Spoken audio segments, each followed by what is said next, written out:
Just, go with... Well, I mean, it's sort of it's an approach for the times, isn't it? It's sort of, you look at the debate over the school curriculum where things like history don't really matter anymore. Just do it all based on feelings now. Yeah. The temperature is how it feels to you. You could apply that logic to everything. I think some people do. You could completely redo the periodic table and say, look, that doesn't make sense that potassium's K. No. Potassium is now PO. Yeah. Simplify. Or it can be Z, or it can be an emoji. Did anyone ask potassium what it wanted to be? Yeah. That's right. What's your strategy for staying warm, folks? What's the best thing to do? Yeah, I saw some people at the Wollonga markets Saturday morning eating bowls of roasted mushroom soup with crusty bread for breakfast, and I thought, that's a really good idea. Oh, you know what we did for the very first time on the weekend? That we've talked about this forever, but we wanted it to be cool enough to do it. We made mulled wine at home for the first time. Really? Yeah. Is that where you put the cinnamon in? Cinnamon and sugar and... What sort of wine do you use? Just not great wine? Yeah, not great wine. Yeah, because you wouldn't get your spare bottle of 389 Penfolds out. No, I wouldn't. Heat it up. It's really good for the sort of stuff in the cupboard that you grab every now and then when friends come over and you go, nah. Friends you don't like. Well, more friends you do like. There's that bottle there that you think, I can't possibly. But that's the one. You tip it in, just put it in a slow cooker. How doesn't the alcohol disappear, or do you not boil it? No, you don't boil it. So you put it like we put it in a slow cooker. There'd be people who do it more sophisticated. The crock pot. You put it in the crock pot, so it never reaches boiling temperature. Do you put citrus in it? Do you put like some lemon peel? Orange juice? Yeah, right. Bit of what do they call it when you shave off the edge? You shave off the edge of an orange, of the skin. Oh, a bit of zest. Zest. Yeah. Bit of zest. Do you put a cinnamon stick? Cloves? Cardamom pods. Cardamom cloves. Pods. Yep, it's all in there. Middle Eastern. Yeah, it feels a bit Christmassy. But it almost sounds like sangria heated up. It is. I think it is. It has that same sort of combination of the wine and the sweetness. Never made it. Do enjoy it. Sangria is excellent. Best recipe is Claudia Rodin's complete book of Mediterranean food. But sangria... Trap for young players. I was talking to my daughter, who's now 18. She had her 18th birthday at that little Spanish tapas joint on Unley Road. And I said, Soph, one thing you need to know about sangria, the most dangerous drink in the world. It's too easy. Oh, because it's got the sugar in it. But if you make it properly, it's got brandy in it as well as red wine. Yep. It's lethal. So I like you sit there going, this sangria's going down easily. Then you get up to go to the toilet and you land on the ground. Like it's you don't want that. A trap for young players. Especially on the, 822-300-00 is the number. You can text us on the Telstra Storm Out Barker text line as well. Your secret to warmth in winter. We're at that time of year now, 31st of May. I think June's official depths of winter time. 21st is always the shortest day of the year, so we're getting close to that. There. I did my usual mental health strategy when the Crows are going to lose a game. I know in my heart they're going to lose it, even though there were many moments yesterday, particularly that first quarter and then the final quarter comeback, where it became a case of, could this be happening? But I had some cooking ingredients on standby so that I could get completely distracted. And when Richmond just started running amok in the third term, I made beef bourguignon. See, what kitchen therapy. Yeah. So I've got tonight's dinner ready, and it's going to be a frozen leftover for a night. I'm having a post-golf night, shack night with some mates in a couple of weeks' time. Going to freeze about a third of it. But it was good, and that is a classic winter dish. And how well... Slow-cooked beef with red wine, with mushrooms. Sensational. And how well did your family eat last year is what I'm thinking. It was a good year. Particularly rounds 1 through 11. Yeah, 12 after 6, news headlines right after this. Wrap up warm, pack up the car and hit the road. It's time to beat the winter blues and book your next getaway. With the help of SA Weekend Escapes, make the most of this South Australian winter. Discover new destinations, rediscover old, find things to do, places to see, and uncover our latest hotel offers. This winter, stay at one of 10 participating SA hotels and receive a complimentary bottle of red to warm up your trip.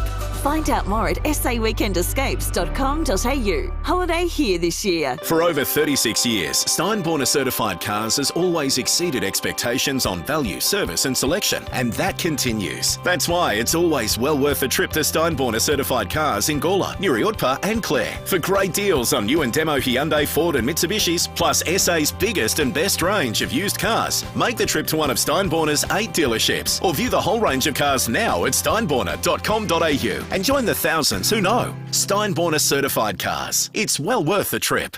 Now, we've all heard that people are offering more money just to secure a rental property. Well, our mates at Toop and Toop have given us some tips for people out there who are trying to get into a rental home but are competing with hundreds of others. Yeah, Toop's like this. They say you should go to the very first open inspection because properties are leasing after one viewing, so there is just no second chance. And look, it pays to make sure you put your best foot forward when inspecting the property. Check all the information on the application form is complete and that the relevant paperwork is attached. Also, they said don't forget to list all of the people who are going to live in the house. And if you do have pets, just be upfront and honest about it. Are you having trouble finding a rental property? Well, sign up at toop.com.au/registration and be the first to receive alerts for properties as soon as they go online. Taking time to listen can make all the difference. Farrell and O'Neill Funerals is a South Australian family company committed to guiding and supporting families at an emotional time. We value a lifetime by offering a compassionate, caring and unique service with attention to the smallest detail. Finding guidance through a difficult time can be comforting. Farrell and O'Neill Funerals, 8296 3134. 9 News, weeknights at 5, nightly at 6. The switch is on to the news that's live and local. 9 News, made in Adelaide. Get up to $100 instant cash back on top tyre brands at Bob Jane T-Marts. You're listening to 5AA Breakfast. David Penberthy and Will Goodings. 14 after 6 news headlines on this Monday morning. Prime Minister Scott Morrison will meet his New Zealand counterpart Jacinda Ardern today for crucial talks in Queenstown. Beautiful part of New Zealand. Here is the Kiwi Prime Minister. As much as two sovereign nations, we won't always see every issue in the same way. We often will see and do things differently, and not just on the cricket pitch. The big development yesterday, one of the important parts of the relationship that goes beyond cricket, was that the New Zealand government sided with Australia when it comes to the tariffs that China put on Australian barley exports. And there was some concern that the way things had gone on China recently, that New Zealand might not be so supportive of our position. The suspicion was that New Zealand were basically sitting it out and trying to keep things sweet with China by not being critical of their treatment of Australia, and indeed by also turning down their own turning down the volume on their own assessment of things like Chinese treatment of the Uyghurs in the Xinjiang province and so forth. They looked like they were almost bordering on being patsies of Beijing, but good on her, you know. Why is it only barley, though? Why isn't it wine as well? Not sure.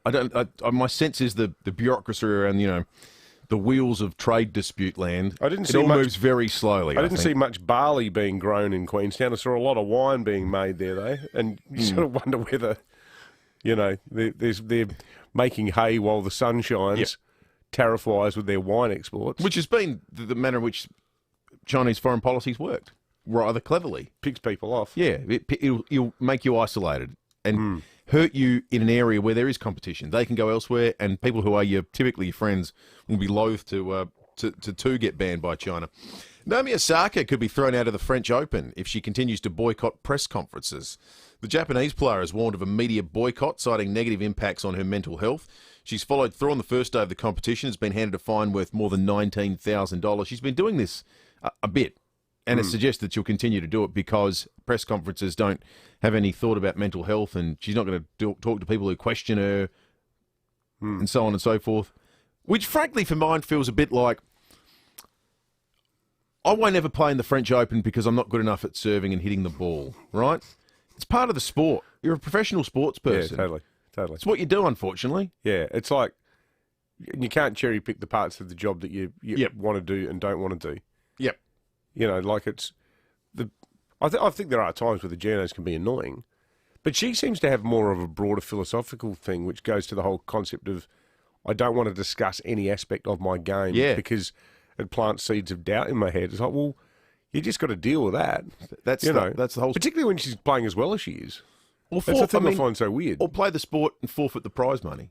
Because the reason you get the money is because you're a global figure that people are interested in and want to come and watch and know a lot's about. Well, otherwise, like, let's see if we can create a special catwalk for agoraphobic models who don't like the idea of being photographed, but really enjoy wearing haute couture clothes, but just don't want to go through the whole palaver of being filmed, photographed or seen by anyone. So you just put up a big tent, big rectangular long tent, and they can just do the walk, and we'll know on a trust basis that it's good. The people at Givenchy make good clothing. That actually does sound like a potential collection by a zany French designer, doesn't it? Unseen. Yeah, that's right. Zoolander. Yeah, that's right. Unseen.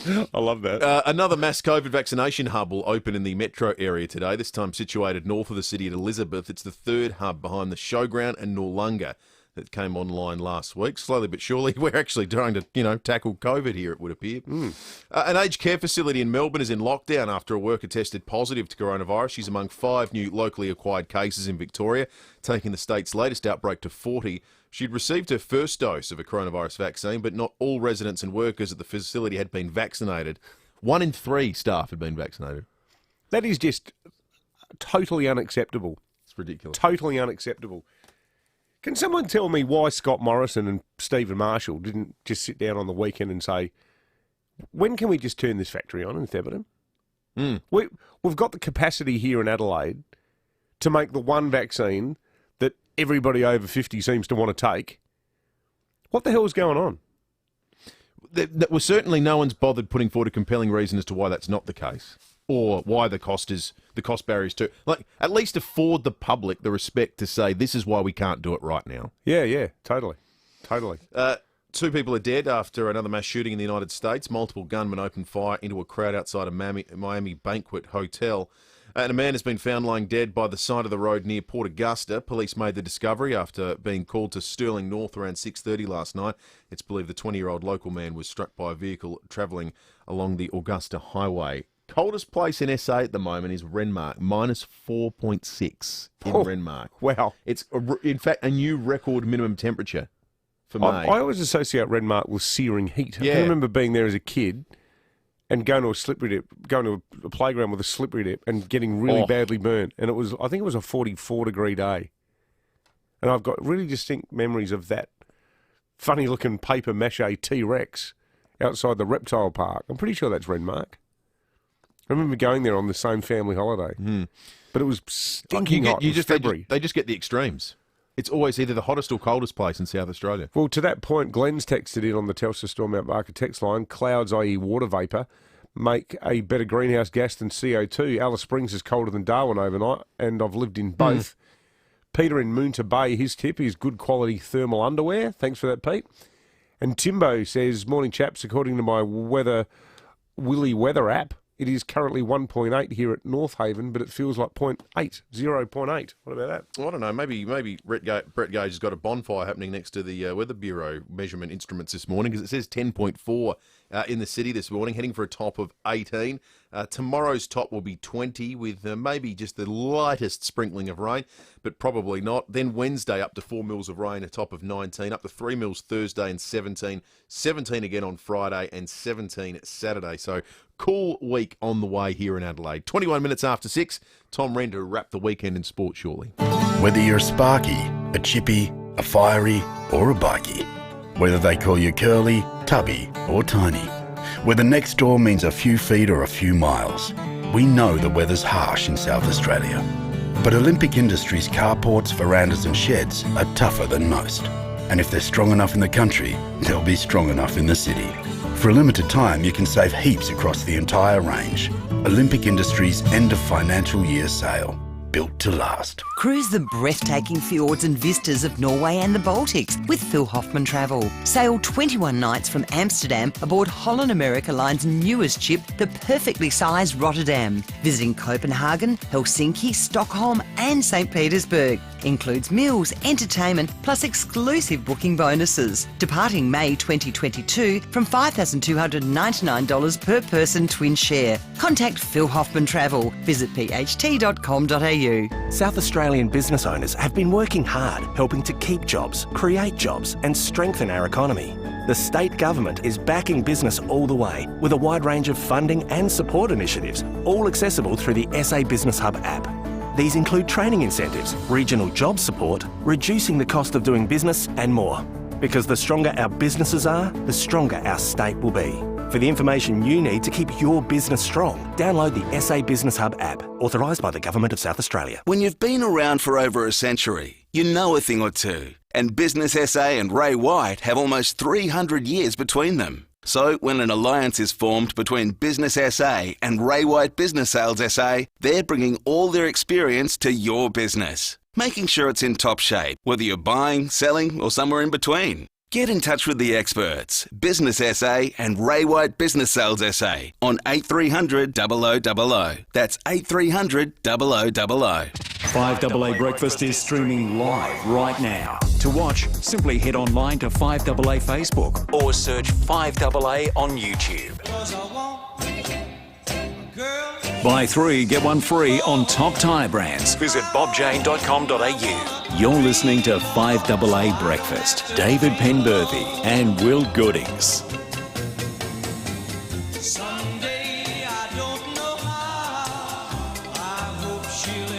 24 minutes after 6, the 31st of May. Significant in history for it being the birthday of the man in the studio with us, T. Wren. Happy birthday to you, mate. Oh, thank you. I think the great man. Happy birthday to you. Happy birthday, Mr. Tommy Wren. Happy birthday, Tom. Thank you. I was hoping to jump out of a cake or do something I like was that. planning on He doing did that. He was wearing nothing but a bow tie 5 minutes ago. I know. We had to try and tell him.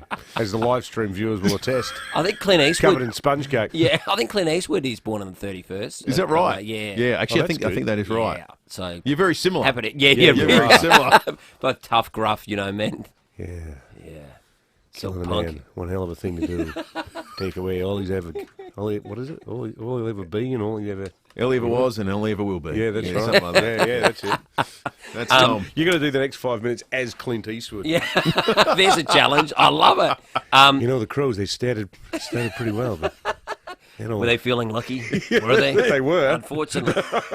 Well, I'm going to start with that game yesterday. Great call, Will. It was a cracking contest for that first half, but it was this moment that is one of my big winners for the weekend and for his game. Unfortunately, it was from a Tigers perspective. Richmond win it and go inside 50. Chol gets away from his man. Rewald going back with the flight. He took a screamer going towards goal. Wow. I've never seen that before in football. That is a McGain real estate mark of the day. He got a sit running back with the flight. His cousin did it once. But he didn't go up again No, like that. I've that never was seen outstanding. that before. It was three Richmond Sometimes you're too players good. as well. It was Chol as well. It's just a remarkable, one of the best marks you'll ever see. Courageous and flying. There's the mark of the year right there. Right there, Bix. It was one hell of a It was mark. extraordinary, wasn't it? Unbelievable. What a mark. You called it beautifully, Will. I mean, for those that haven't seen it, make sure you do. It was just remarkable how he was able to defy gravity, and the courage to do it was exceptional. The fact that it was actually hard watching it live, you went, what? Yeah. Yeah. How did that He even got another happen? rise again, didn't He he? did. It was Yeah. usually, the height of your jump, you see a bloke knee in the back and will just get a little push and rise above everyone. To do that into someone's chest running back with the fly. Honestly, it was the most unique mark in AFL history. I think. And highlights-wise, it was better than the match-shifting goal that Richmond got in the second quarter from some of the most inept umpiring. That holding the ball on Rewald that was paid as a illegal tackle. It's And been then they frustration get a goal this from season. that. That was when I started making the casserole. But look, it was a good game. I thought Fogarty showed signs, that, but unfortunately, Rewalt, big winner from the weekend. This next one, Will, we from the weekend in the Champions League.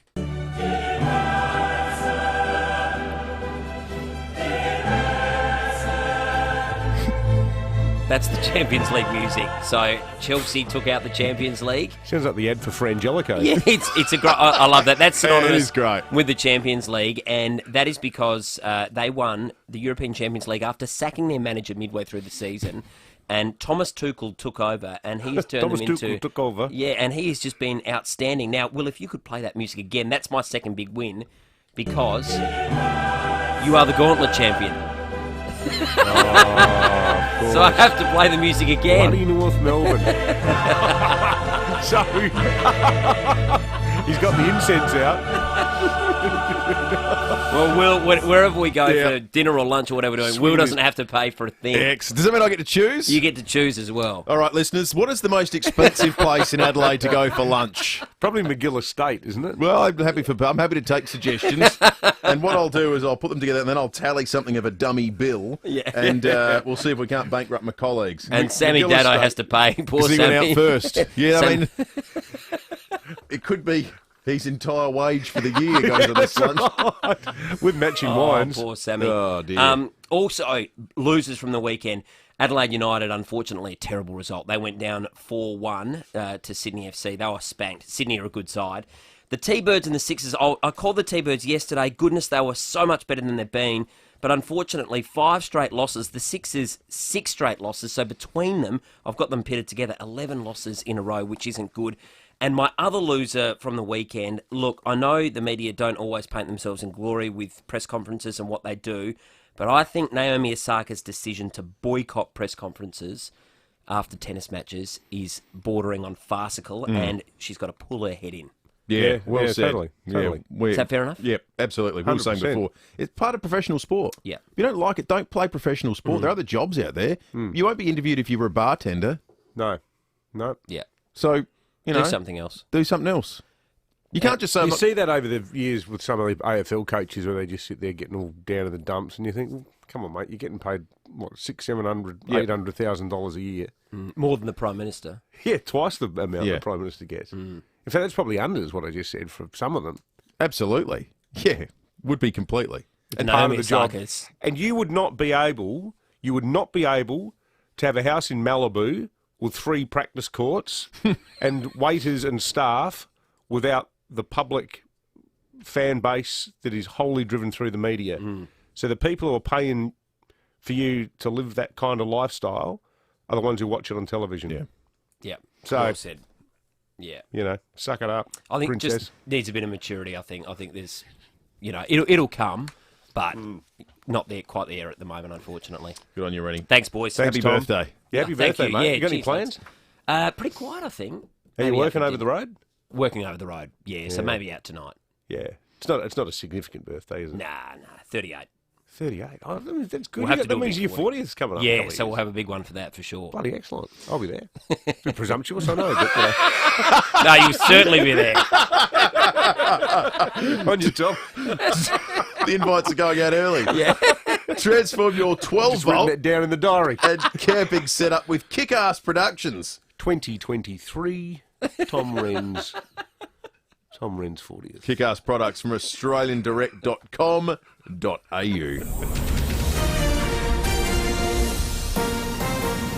This is Adelaide's 5AA. Cloud increasing 18 today with the 6:30 news. I'm Mel Usher. Physio Extra, your one-stop shop. Physio, Pilates, podiatry, massage, dietetics. For appointments, visit physioextra.com. It's been a horror 12 hours on the roads with a man found dead on the side of the road near Port Augusta and a serious car-bike smash in the Murray Mallee. A 20-year-old man was discovered alongside the Augusta Highway at Stirling North around 6:30 last night. It's believed he'd been hit by a car. And there was a crash at Pomputa last night. A car and bike collided around 8:30.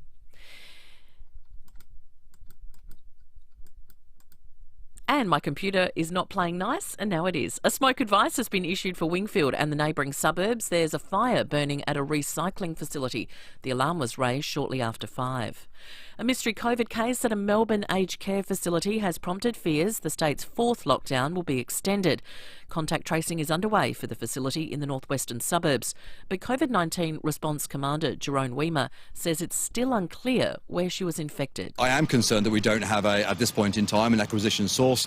Our fantastic team at the Western Health Public Health team are working very hard to identify that acquisition source. We will, of course, be doing our genomics testing, so we will run that to ground. But it's at this point in time, this is the biggest priority for us to make sure we fully understand and wrap ourselves around both where the cases come from and any other links that they may have had. There are now more than 270 official exposure sites across Victoria. That includes the entire Chadstone shopping centre. Prime Minister Scott Morrison will hold formal talks with his New Zealand counterpart Jacinda Ardern today. Nine's Fiona Willan is covering the visit. Scott Morrison and Jacinda Ardern will today hold what's believed to be the first mask-free world leaders meeting since the start of the pandemic. While COVID-19 is likely to dominate discussions, it's expected the leaders will be divided over their different approaches to dealing with China. The two Prime Ministers will start their day by laying a wreath at Arrowtown War Memorial, and this afternoon will meet with the New Zealand opposition leader before returning to Australia with wife Jenny. At least 2 people are dead after a shooting in Miami. 3 gunmen reportedly got out of a car and opened fire indiscriminately into the crowd in front of a banquet hall. Police Department Director Alfredo Ramirez says dozens of others are injured. Now we have 20 to 25 victims at various hospitals around the community, as well as 2 deceased victims on the scene. This is a despicable act of gun violence, a cowardly act. 3 men arrested over a fatal cable car accident in Italy have been released from prison. A line snapped a week ago, causing a gondola to plunge around 20 metres to the ground with 14 people on board. A judge has ruled there is no grounds for keeping them behind bars after the workers admitted to tampering with the brake system. And congratulations to British Prime Minister Boris Johnson. He's married his longtime girlfriend Carrie in a secret ceremony. The pair have a child together, born last year. Now turning to FIVEaa Sport. Transform your 12-volt and camping setup with kick-ass products from australiandirect.com.au. And it's over to Tom Wren. Thank you, Mel. Let's start with football. Port Adelaide will enjoy the week off after a convincing 46-point victory over Fremantle. Vice captain Ollie Wines led the way again with 35 touches. Coach Ken Hinkley delighted with his form. He's had a great first half of the year. He's in really good form. He's in All-Australian form as far as a midfielder goes. He's carries a big load for us, but there's a lot of great midfielders in the competition. I'm just glad that Ollie's with us. The Power are in 5th spot, while the Crows suffered a 28-point loss against Richmond, which leaves them in 15th. And there was one other game yesterday with Sydney 22-point winners against Carlton. Colombian Egan Bernal has added the Giro d'Italia to his 2019 Tour de France victory. The 24-year-old sealed the win by 1 minute and 29 seconds, the biggest margin at the event in 7 years. Well, US Open champion Dominic Thiem is the biggest round 1 casualty thus far at the French Open, losing to Pablo Andujar after dropping a 2-set lead. Ayla Tomljanovic is the first Australian to progress at the Open, defeating Ukrainian Katerina Kozlova in straight sets. It's the first time she's advanced to the second round at Roland Garros since 2015. Feels really nice, especially being first up on Sunday. I do like starting early, but I always get nervous that I'm out before the tournament even starts. A great result for her. Jordan Thompson and John Millman on the Aussie men's side will be in action later today. And that's the FIVEaa Sport. Now the FIVEaa forecast. Audi's end of financial year event is on now. Visit audisolitaire.com.au. 18 today, cloud increasing, partly cloudy tomorrow 20, Wednesday showers 19. Right now it's 11 degrees. More news as it happens on FIVEaa. Get up to $100 instant cash back on top tyre brands at Bob Jane T-Marts. You're listening to FIVEaa Breakfast. David Penberthy and Will Goodings. 24 to 7. We're at that time of the year where thoughts go to how to keep warm when it's cold to start the day. Getting some suggestions through. Not sure about this one. Samir from Dernancourt says best way to keep warm is to go for a run at 4:30am. Keeps you warm all day, not to mention energy. Let's go for a run together one day, Pembo and Will, before the show. Are you in? Samir, it's a very kind offer, mate, but I think I've got something on that day. And all the other days too. It'd have to be earlier for me to be able to do the pre-show run. I'm already working by 4:30. Are you? Yeah. Really? Yeah. 4:30? That's where... You're already into it there, are you? Yep. I have a shower at 4:15. For 4:30, laptop open, reading the papers. doing all that kind of stuff. See, I normally do that after the show. Lucy wakes up at 2:30. Is that when you do exercise, Luce? 2:30? I reckon. So Samir No way. goes for a run at 4:30 each morning. Lucy goes at 2:30. There is no one who runs in South Australia or does exercise earlier than Lucy Loken. It's not possible. But where do you do it at that time? Do you go to one of those gyms that are open? What's it called? Anytime Fitness? Snap Fitness. Snap Fitness. Where you just scan yourself in and you're there. Unbelievable. 2:30. That's like. If I didn't have this I've job, had that'd be sometimes- my bedtime. Oh, I've gone to bed that late and done the show the next day.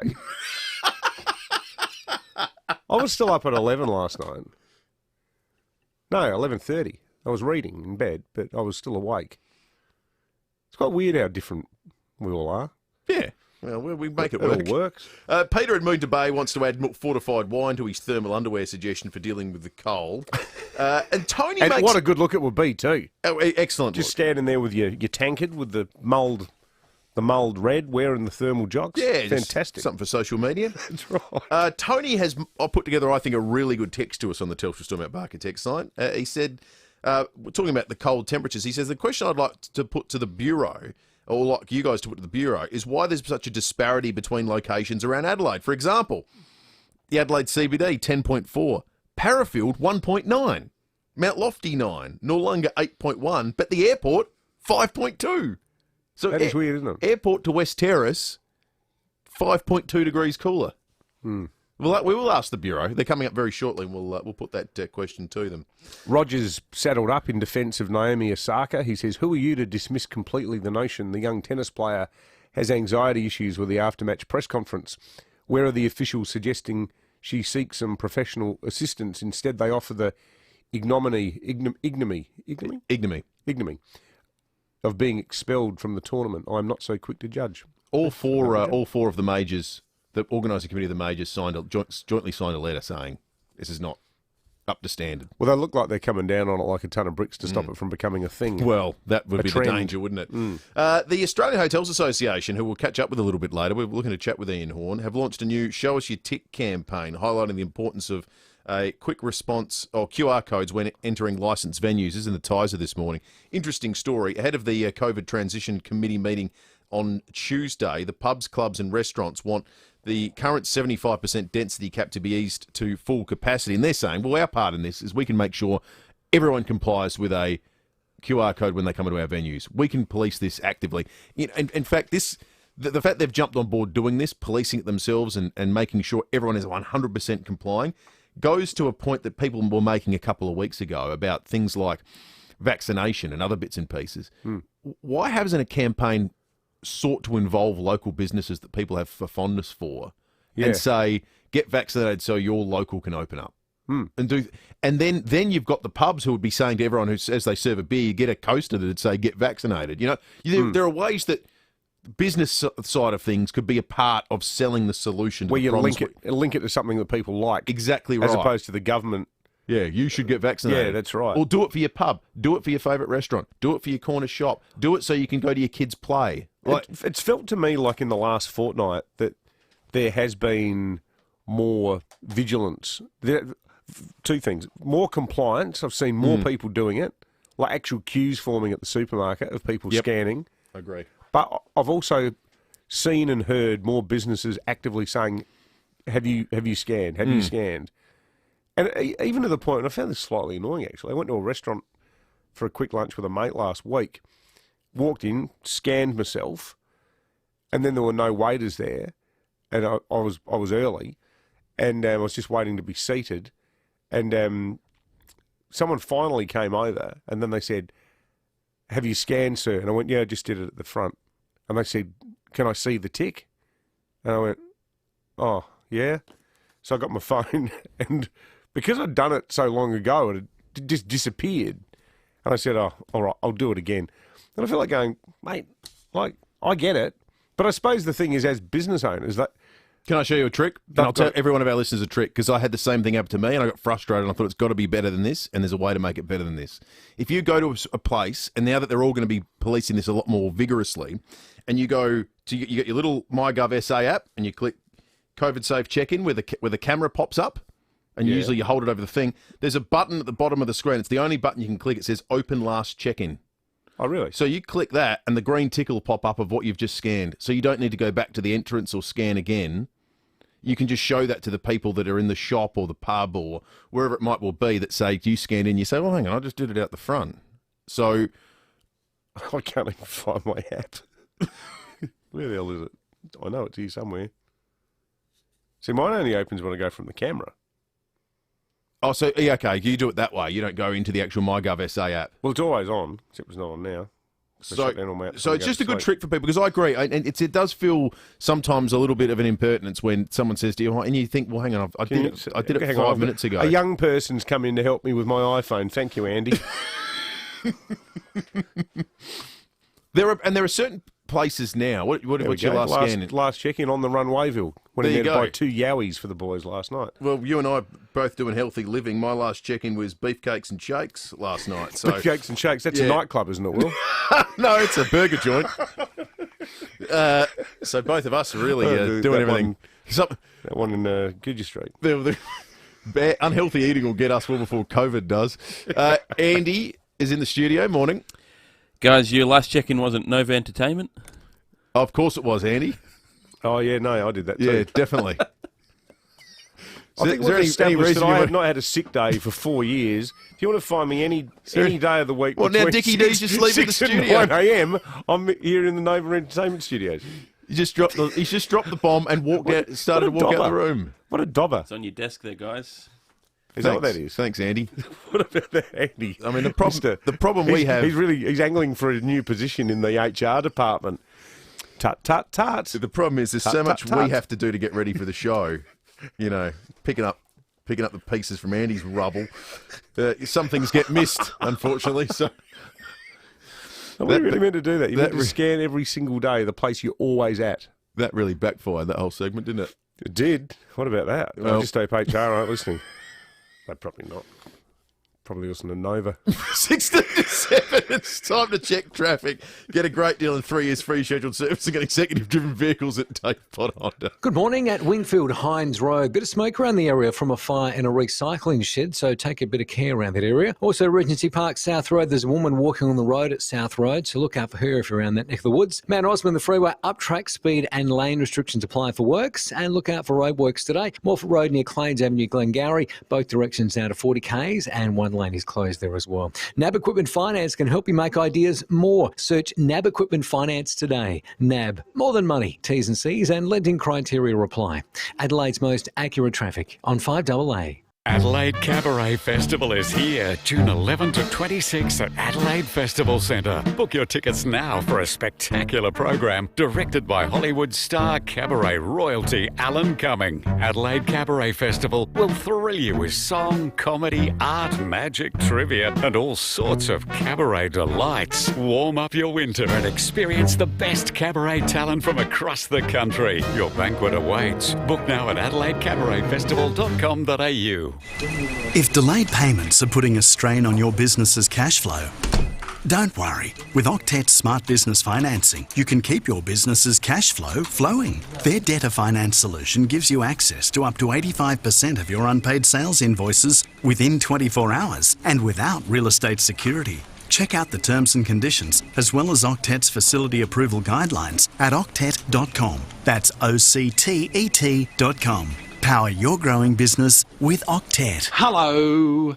Frank Walker from National Tiles. National Tiles have European-made timber look laminate flooring for under $19 per square metre. Yes, National Tiles exclusive European oak look flooring for under $19 per metre. That's less than $190 for an average 10 square metre bedroom floor. National Tiles. Now you can get a quality finish for less.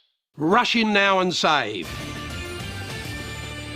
G'day, Rocco Lambrusco here in the City Traffic Chopper. Tonight I'll be eating an avocado smash westbound on Victoria Road. That's it from me in the chopper, back to you.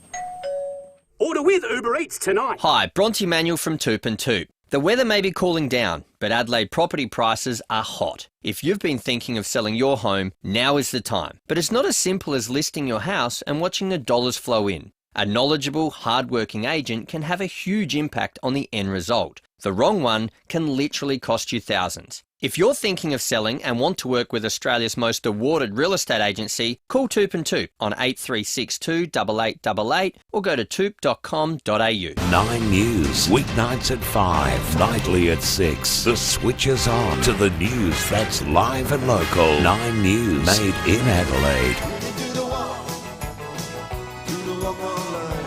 Buy 3, get 1 free on top tyre brands. Visit bobjane.com.au. You're listening to 5AA Breakfast. David Penberthy and Will Goodings.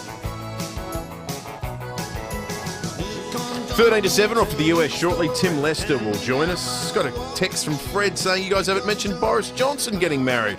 I think he even combed his hair for the occasion. Oh, we'll be talking about it, Fred. That's coming up in just a moment. But first, we'll check in with SAPOL. A couple of serious incidents that warrant some attention this morning. Senior Constable Rebecca Stokes is on the line. Morning, Rebecca. Good morning. Unfortunately, it's a couple of fatal incidents. A crash at Pomputa in the Murrayland, south of Manham. Yes, this happened at 8:30pm last night at the intersection of Burdett Road and Survey Road in Pomputa, just south of Manham. There were reports of a collision between a car and motorbike.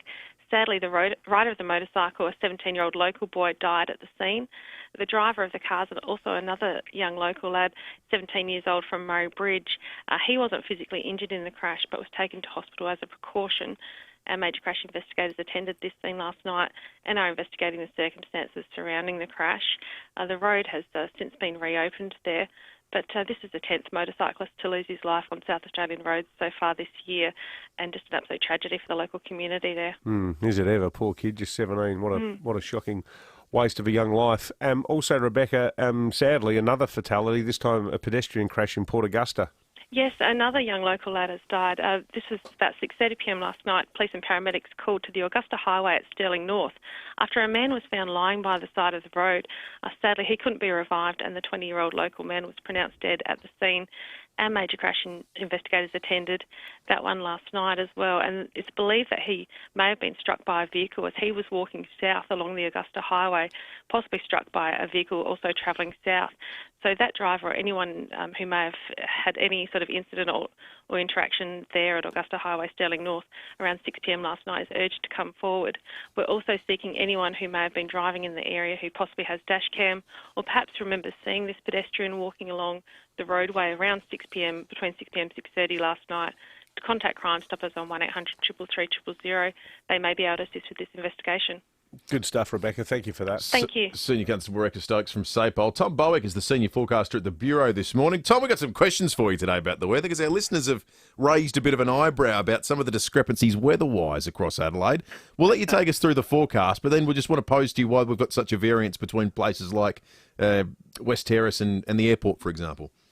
Yeah, sure. Look, interesting morning this morning. Really cold temperatures, particularly if you're in the Riverland.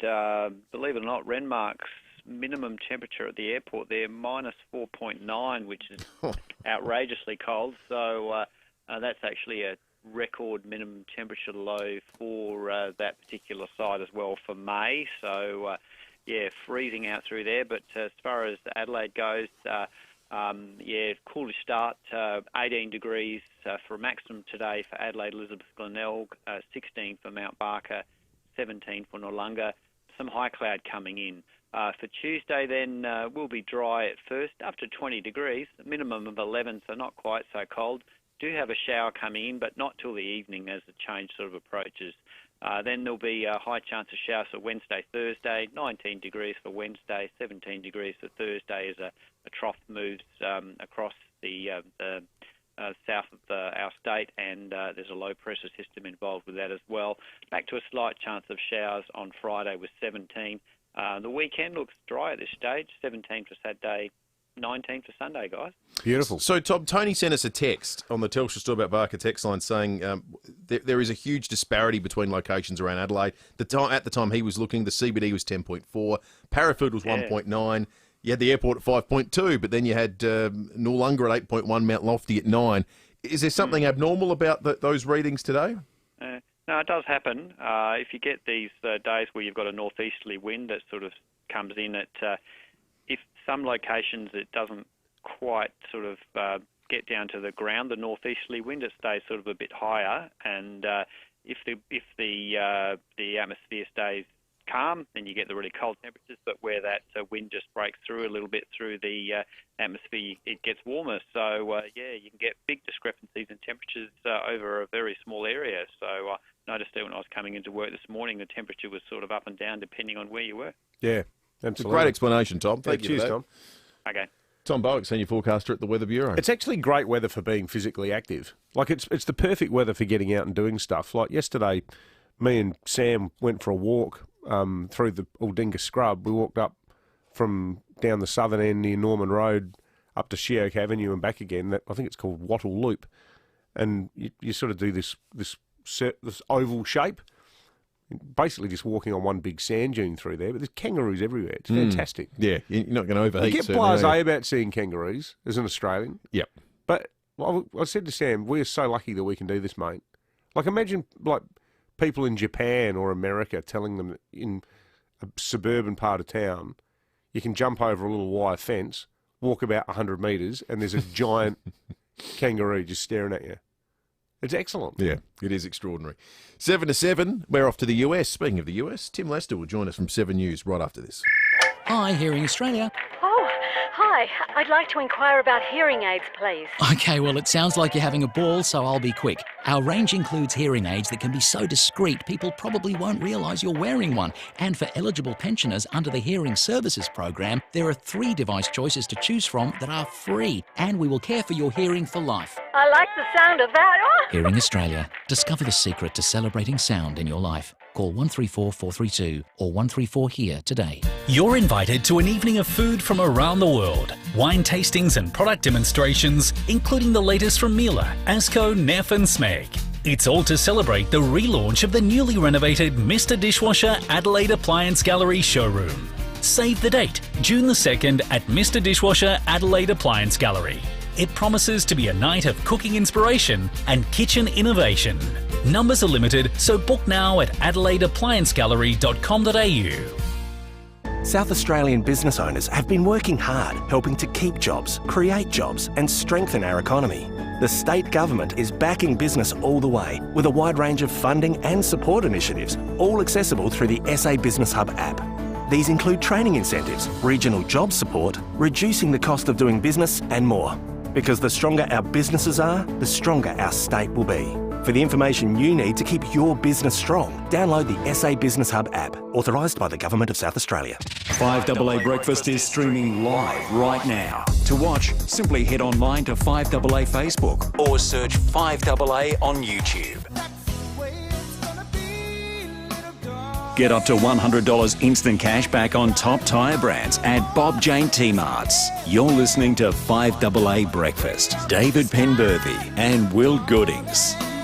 5 to 7, we've been talking QR code compliance with the pub set to launch a campaign to really crack down on people not signing in. They're going to say to the government, look, we should open up 100% because we're going to make sure everyone in our venues is signed in and doing the right thing. Tessa and Paraka texted in saying you couldn't believe how laissez-faire the attitudes were towards QR codes in Canberra last week. You could easily pick the South Aussies by their commitment to the process. I think we're the world leaders in QR code. Oh, we're into adherence. Yeah. Oh, we're massively into it. You know, I think the number one place you can go to anywhere on earth right now that cracks down on QR codes is a JB Hi-Fi. You ever walked into one of those places at the moment? No. Because they naturally always have security posted on the door. So it's like trying to get into some sort of trendy nightclub. There is no chance you can get into one of those places without the old green tick. Let's head to the US. Tim Lester for 7 News joins us. Morning to you, Tim. Morning, guys. So, Tim, feels like deja vu talking about this, but yet another mass shooting, this time in Florida.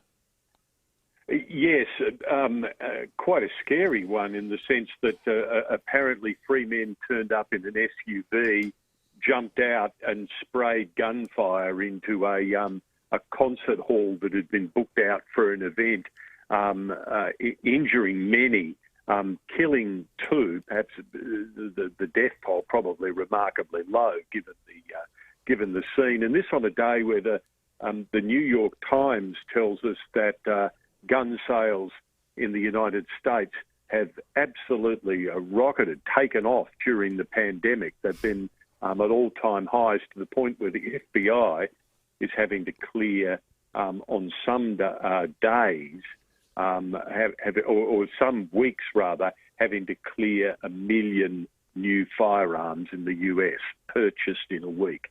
So it gives you a sense of the problem, the scale of the problem here. Yeah. There's no suggestion yet as to what the motive was for this shooting. It wasn't racial, or there's no clues. I don't think they know. Yeah. No, yeah. I don't think they know. They're just in the stage where they're chasing the three who hopped out of the SUV, and seeing if they can catch them. But the motive's not clear. Yeah, yeah. And also, Tim, one of the world's most famous boats in the news. It floats back to you.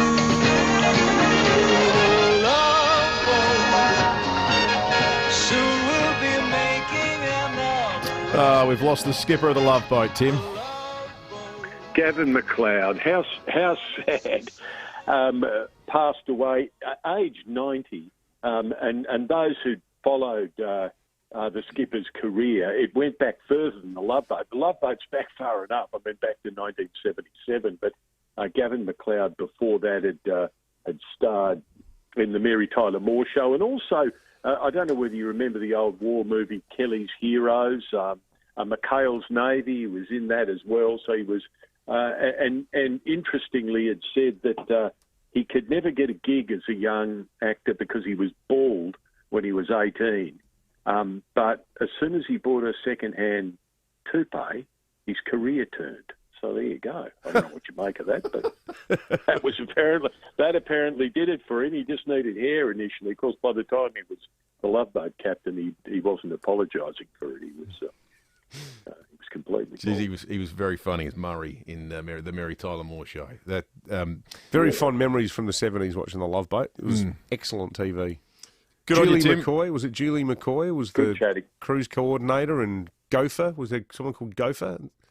And then there was the Black Barman as well. Terrific stuff. Thanks, Tim. Tim Lester for 7 News in the US. One of the most iconic TV themes in history as well. So there's a certain... It's a good song. It's a great piece of music. I've seen friends do it at karaoke. They've got it at Last Sing. You can sing the Love Boat theme song at karaoke. That's exceptional. Yeah, yeah. Is it the case that most TV shows that people are fond of, they'd be able to pick the theme without having the association or hearing the words? I mean, that one, obviously, the name's in the title. It's one of those sorts of tunes. Oh, no, but they are instantly, they're instantly there's something about the style of the music or what it triggers in your brain. Be instantly recognise it. That is one of you can hear 2 bars of that and you go, oh yeah, Love Boat. Da, da, da. Yeah, no, straight away. It's like the Professionals theme song. Well, I wonder if there are others our listeners might be able to think of the most iconic theme songs in TV history. Well, and musical scores, the benchmark by which you measure all of them is the 2 notes that makes the Jaws music. Yeah. How amazing that 2 notes can be so terrifying. 8423 Love you being part of the show. You can text us too on the Telstra Storm Barker text line 0448 08 1395. I wonder if Mary, from our friend from down south, as in Mary, the woman who famously rang our show last year pleading with everyone to socially distance on account of her husband Ivor being in aged care, and they were locked apart for 4 months. They met on the Love Boat when it came to Australia. They did too. Yeah. So if you're listening, Mary, give us a bell. Online, on DAB Digital Radio, and on 1395 AM. Talking Adelaide.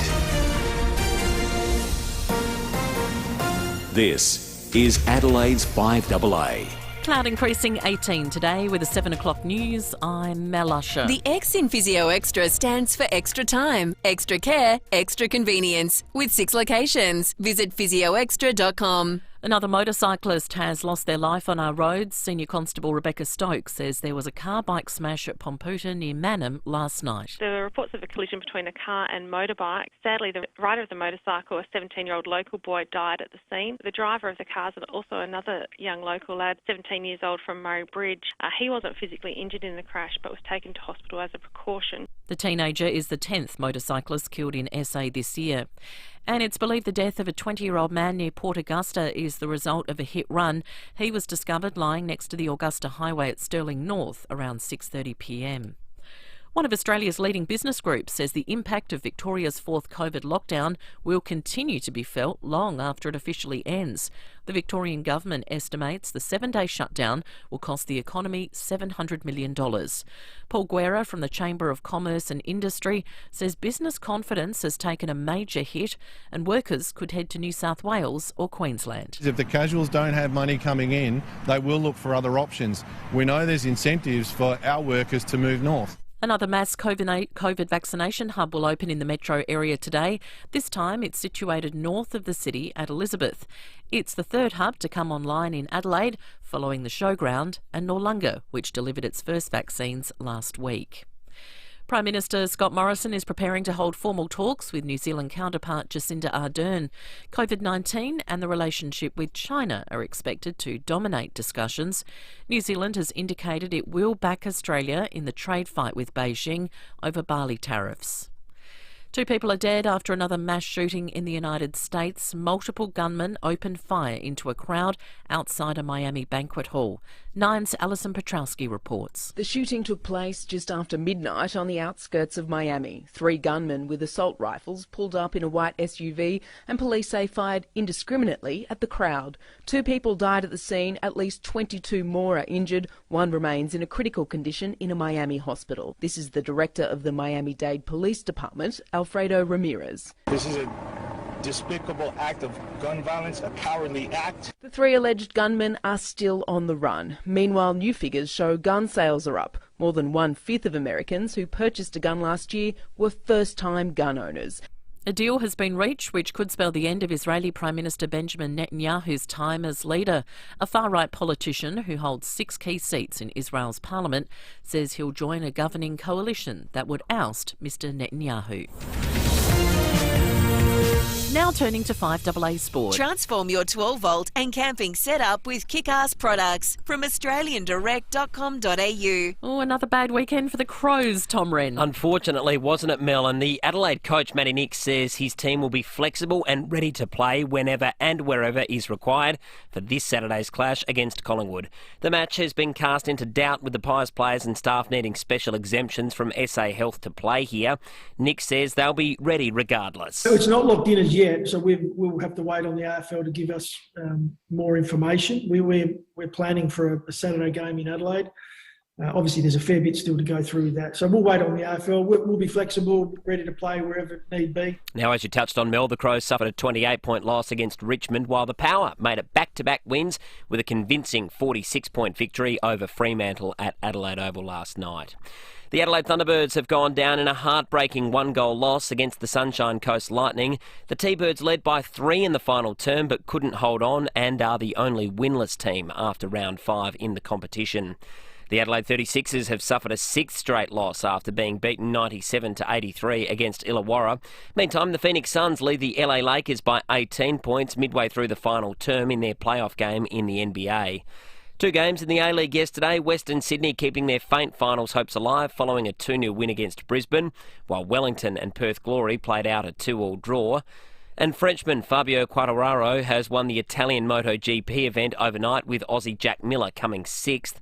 But the event was overshadowed by the tragic accident with a Swiss Moto3 rider, Jason Dupasquire, dead after a horror crash in qualifying. That was for the Moto3s. And that's the 5AA Sport. Now checking 5AA traffic.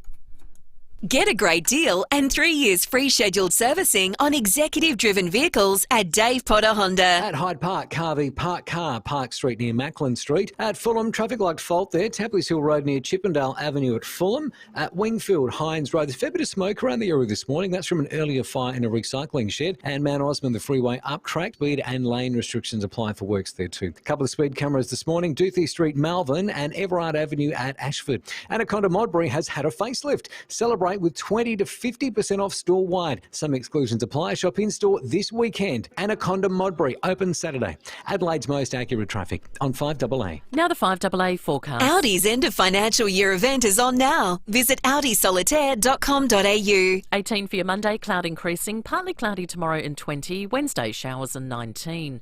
Right now it's 11 degrees. More news as it happens on 5AA. In the last hour on Adelaide's 5AA. Good on you, Reading. Thanks, boys. Happy birthday. Yeah, happy Thank birthday, you. mate. Yeah, You got any cheers. plans? Pretty quiet, I think. It's not a significant birthday, is it? Nah, 38. Oh, that's good. We'll have to That do a means big- your 40th coming up. Yeah, don't we? so we'll have a big one for that for sure. Bloody excellent. I'll be there. It's a bit presumptuous, I know. But, No, you'll certainly be there. on your top. The invites are going out early. Yeah. We're at that time of the year where thoughts go to how to keep warm when it's cold to start the day. Getting some suggestions through. Not sure about this one. Samir from Dernancourt says best way to keep warm is to go for a run at 4:30am. Keeps you warm all day, not to mention energy. Let's go for a run together one day, Pembo and Will, before the show. Are you in? Samir, that's a very kind offer, mate, but I think I've got something on that day. And all the other days too. So, Tim, feels like deja vu talking about this, but yet another mass shooting, this time in Florida. Apparently, 3 men turned up in an SUV, jumped out and sprayed gunfire into a concert hall that had been booked out for an event. You're listening to 5AA Breakfast. David Penberthy and Will Goodings. 8 after 7, the host of Channel 7 Sunrise program, David Koch, still to come on the program this morning. Stephen Rowe, just before 7:30, will take us through the weekend's sporting results. But just before the break, you heard the voice of Tim Lester a moment ago, and from the US, he told us the sad news about the passing of Gavin McLeod, the captain of a very famous boat. It floats back to you. Love boat.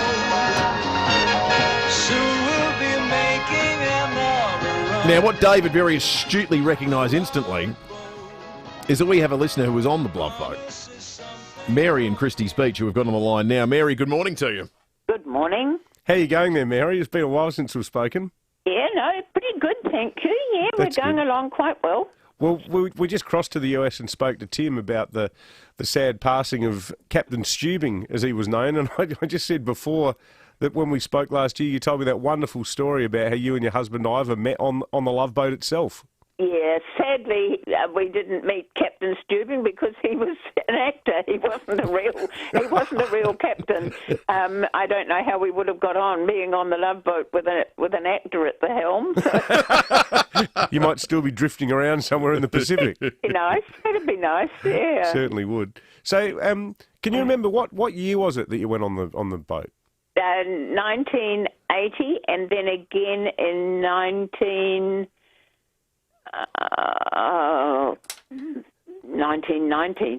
So you did it a couple of times? Yeah, it came back.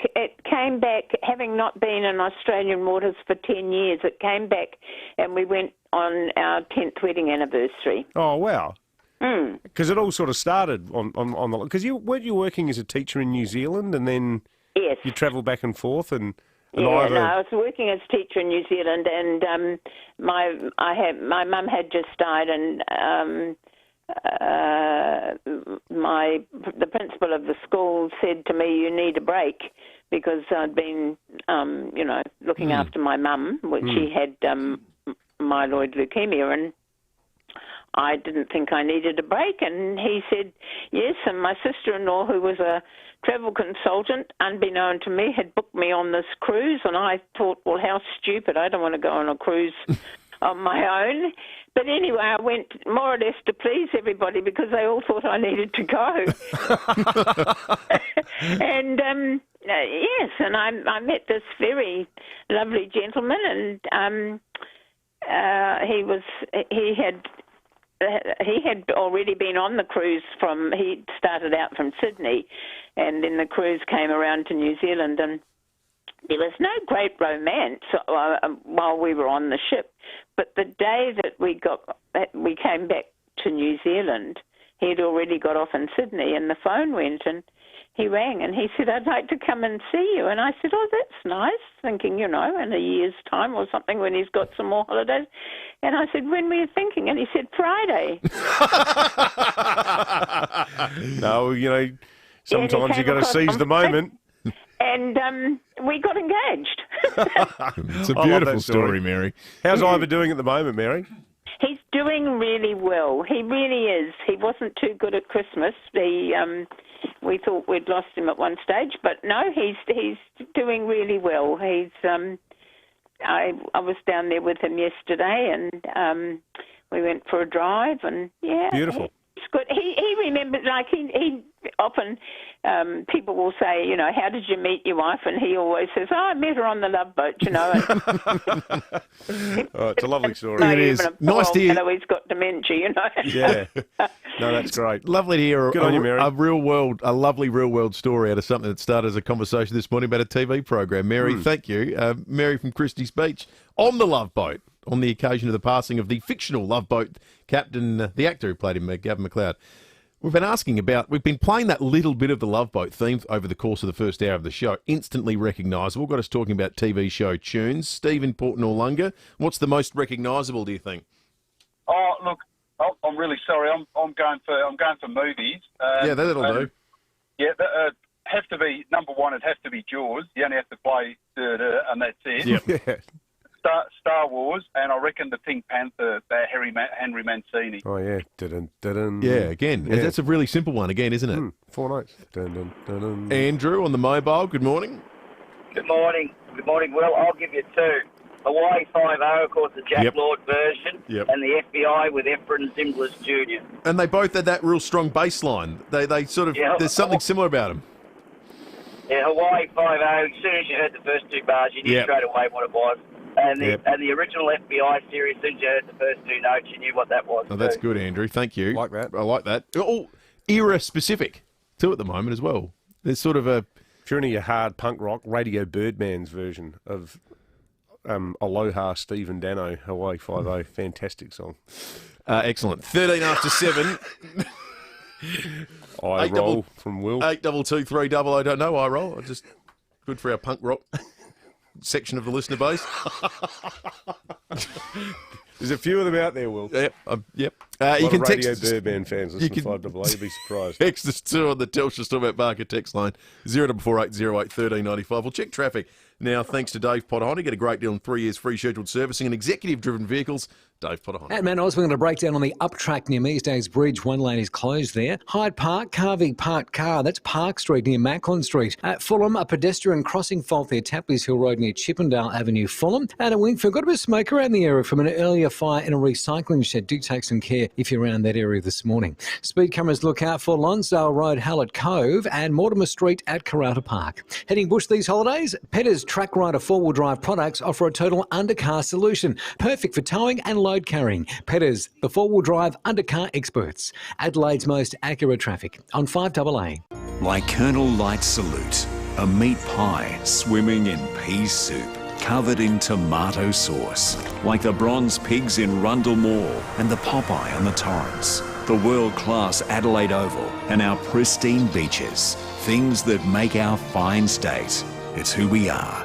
Local, iconic, proud. As SASAA. Live, local, and always informing Adelaide.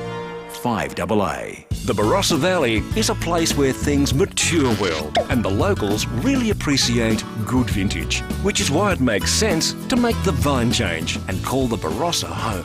Barossa Village in Anguston, Tanunda and Nuriutpa gives you the retirement lifestyle you deserve. 1, 2 and 3 bedroom homes are now available in safe, connected communities under an hour from the city. Mature well and let it breathe at Barossa Village. Find out more at barossavillage.org. Great business starts when you're in control. With the Optus Business Connect plan, get up to 8 SIMs and up to 300 gig of data, all on one simple plan.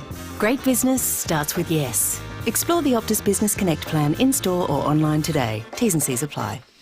Over the last 18 months, our state has been hit hard. COVID-19 has done a number on us, and before that it was the bushfires, but we've all pushed through. We have. We've all watched South Australian business owners working hard to keep jobs, create jobs and strengthen our economy. And to keep our business strong, there are a wide range of funding and support initiatives, all accessible through the SA Business Hub app. These include training incentives, regional job support and more, all aimed at reducing the cost of doing business, because the stronger our businesses are, the stronger our state will be. For the information you need to keep your business strong, download the SA Business Hub app. That's right. Is that one there?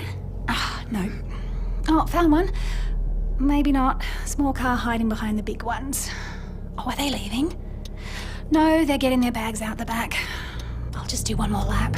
The worst part about shopping is you usually spend more time looking for a park than in the shops. Not at Newton Central. With access to over 500 car parks, you'll never have to do one more lap of the parking lot before you shop. Newton Central, Gorge Road, Newton. 9 News, weeknights at 5, nightly at 6. The switch is on to the news that's live and local. 9 News, made in Adelaide.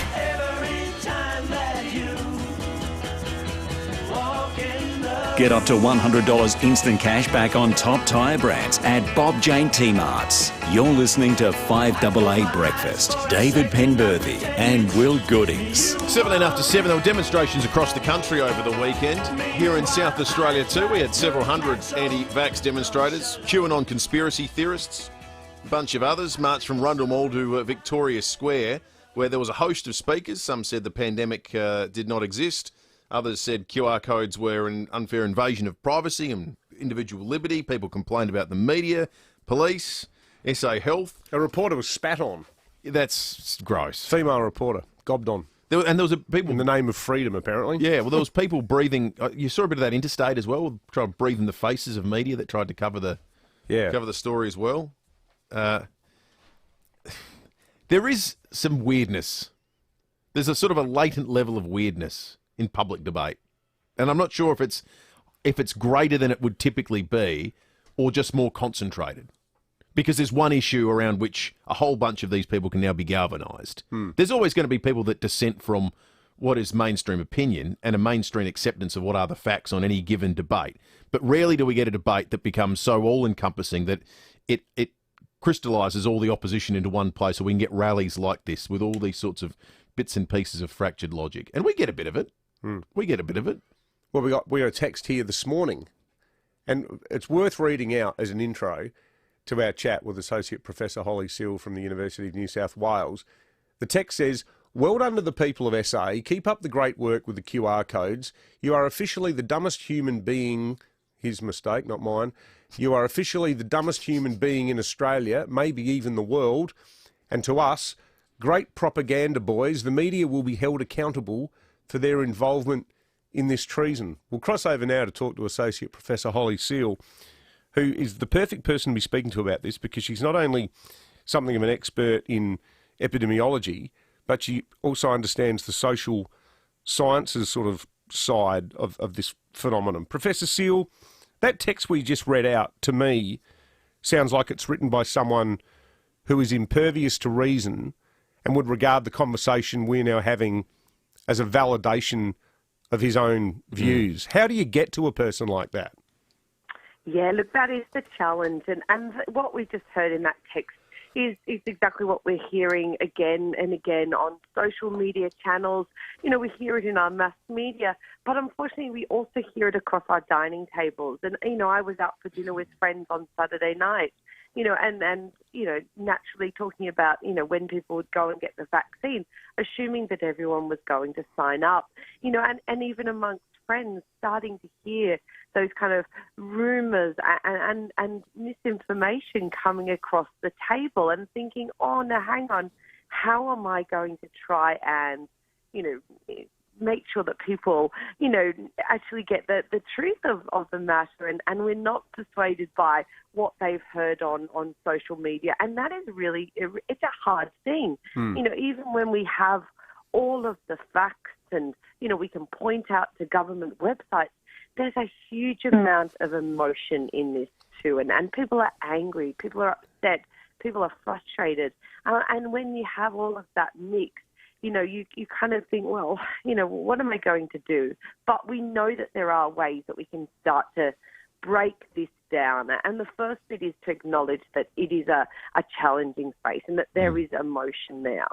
And then from there, we then have to start to you know, introduce the idea that, you know, why the misinformation isn't correct. or why especially with the conspiracy theories, why they are emerging. And that is where research is starting to be done overseas to try and what they call inoculate someone against misinformation and to highlight that, especially the quite kind of a little bit more out there comments about, that this is government conspiracy or that it's emerged, and it's not true, to try and help people understand that that's not right is to actually look at, why is that misinformation being spread? Is it to purposely try and undermine things, or is it because someone misunderstood the actual information? Has the advent of social media and the internet allowed these sorts of views to flourish, or has it just made us more aware that they're out there and they exist, do you think? Oh, look, I think, ever since, the use of vaccines, we know that there has been misinformation and people trying to, pass on, and try and bring down, the whole notion, right back in the beginning when they suggested that, the smallpox vaccine, could cause, turn you into a cow. This is nothing new. But of course it is now being sent around the world. The messages are coming at a faster rate than what we've ever seen in the past. And that's the issue. And that's what we found in our research is that, messages are, originating from anywhere around the world, but they are also getting a lot of likes and a lot of, retweets and a lot of commentary added to them. And that's what we need to try and get people to stop and to think and to really assess, what are they passing on? Do they know who actually, where that information came from? Is it a legitimate source, or was it, is it a government source, or is it someone else? And actually try and think about, what's the purpose of me passing it on? Am I, do I actually understand it? And if not, then maybe reconsider doing it. Is the tricky thing in Australia now that you've got your sort of hardcore anti-vaxxers who already existed and hated all forms of immunisation, and this has just given them a new lease of life. And then on top of that, though, you've got the much more understandable group of people who were probably somewhat spooked, talking here about the over 50s, when the feds announced the changes to AstraZeneca and the split for under 50s getting Pfizer and so forth.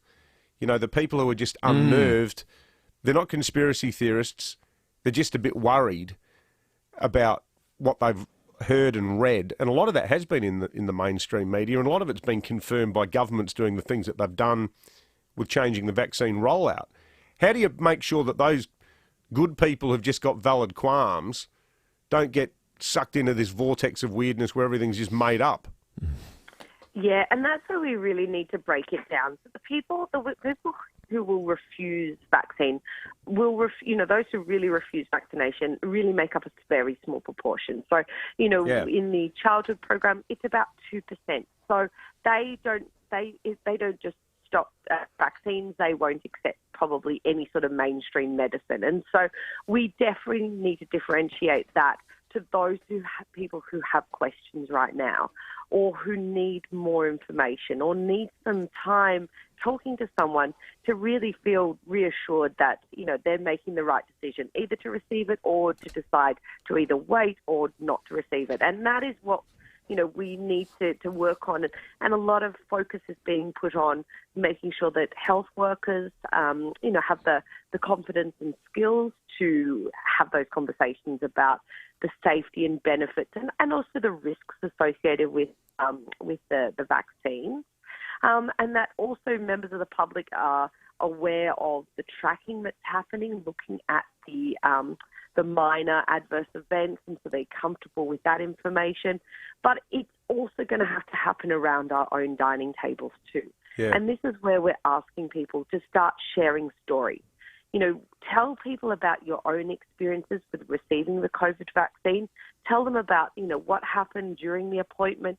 Tell them what happened to them, to you after getting the vaccine. My mum has just received it over the last week, and so I've been there hearing her stories about what happened on the day, and then how she felt afterwards. So now I understand that. And that really helps to break it down. I can trust the information coming from my mum.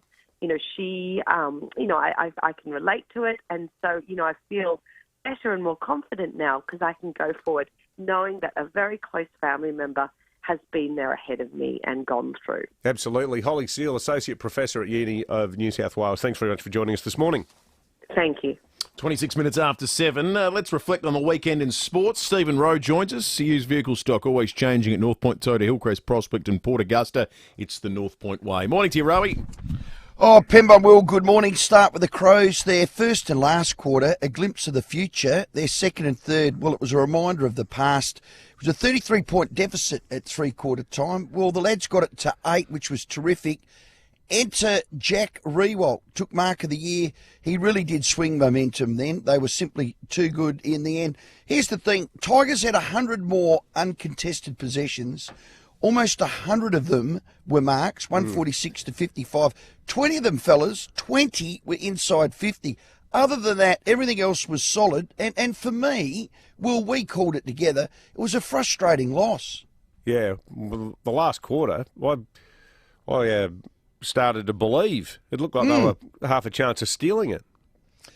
Well, that is the thing. It is the belief. Their best is good enough to match it. They've just got to sustain it for 4 quarters. But when somebody's just simply too good, and Jack Riewoldt was, that mark was incredible. So good luck to him. Hey, Port jumped out the guns blazing. They led by a match-winning 40 points. Hey, that's the Port that can win a flag. That's the Glimp. Put that together for 4 quarters. Well, good night. You know what? They sit 8-3 at the break. Can launch from here with players to return. I know they've got Orazio and Ryan Burton to have scans, but injuries is the only thing that can cruel them. Not long after the bye, they got Lysett back from suspension. Dersma, fingers crossed, Butters. Cleary from a jaw. I reckon they're set to pounce after the bye. Yeah, no, they're well placed, the Power, absolutely. Yeah, that's about it. Reds lost 4-1 at home. We'll touch that. Sixers lost. They got 1 game left. Disappointing in the end. Cover that with Bix and Stud, Crows and Port. Very cold out here. What do you call it? Brass monkey weather. We'll see you at 4. Good on you, Rowie. Stephen Rowe, thanks to North Point Toyota. Book your next service online at northpointtoyota.com.au. It is the North Point way. If you're 50 and over, like me, you are eligible to get vaccinated against COVID-19. Vaccination is the best way to protect yourself and your loved ones. Book now at your local GP, respiratory clinic, or at one of our new vaccination clinics across Metro and Regional SA. Locations include Wavell Showgrounds, the Women's and Children's Hospital, Noarlunga and Elizabeth, with more clinics opening soon. To book, visit covidvaccine.sa.gov.au. A message from the Government of South Australia. Whether you're a Sparky, a Chippy, a Fiery or a Bikie, whether they call you Curly, Tubby or Tiny, whether next door means a few feet or a few miles, we know the weather's harsh in South Australia. But Olympic Industries carports, verandas and sheds are tougher than most. And if they're strong enough in the country, they'll be strong enough in the city. For a limited time, you can save heaps across the entire range. Olympic Industries end of financial year sale. Built to last. It's the little things that make a big difference to your day, like a thank you email from a colleague or a smile from a stranger on the train. And it can all start here with a healthy, delicious breakfast made with the goodness of Aussie-made Pura milk. It's got 8 essential nutrients and vitamins to kickstart your morning and set you up for the day ahead. So start your day the positive way with Pura.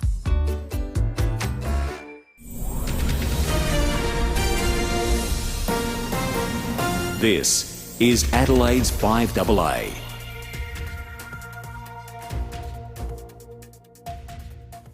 Cloudy and 18 today with the 7:30 news. I'm Mel Usher. Physio Extra, your one-stop shop. Physio, Pilates, podiatry, massage, dietetics. For appointments, visit physioextra.com. A motorcyclist has been killed near Mannum, the victim aged just 17. Senior Constable Rebecca Stokes says the bike collided with a car at Pomputa at 8:30 last night. Our major crash investigators attended this scene last night and are investigating the circumstances surrounding the crash.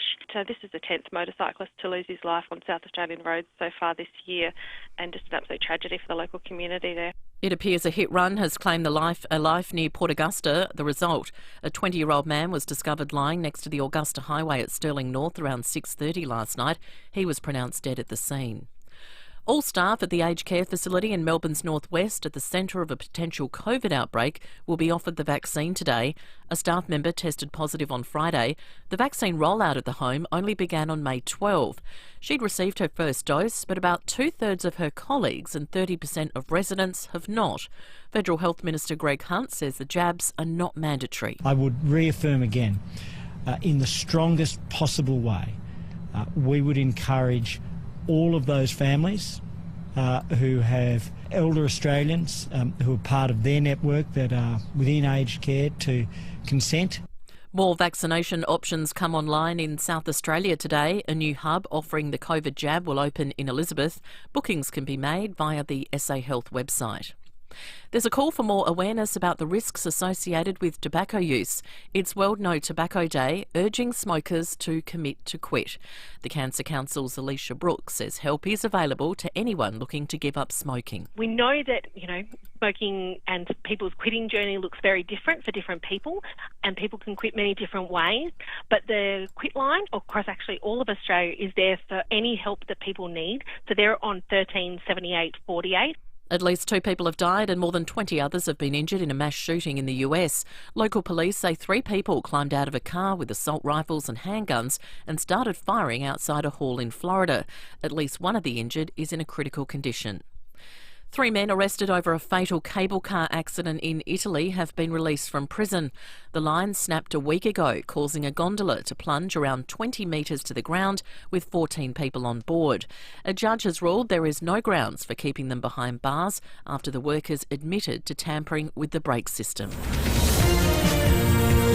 Now turning to 5AA Sport. Transform your 12-volt and camping setup with kick-ass products from australiandirect.com.au. It's over to Tom Wren. Thank you, Mel. Port Adelaide has a couple of injury concerns after yesterday's 46-point win against Fremantle. Coach Ken Hinkley admitting they need to keep an eye on both Ryan Burton and Orazio Fantasia. We had a couple out there, to be honest. We had Fantasia, whose knee's a bit crumbly, so there'll be some scans and stuff needed there, and Burton was the same.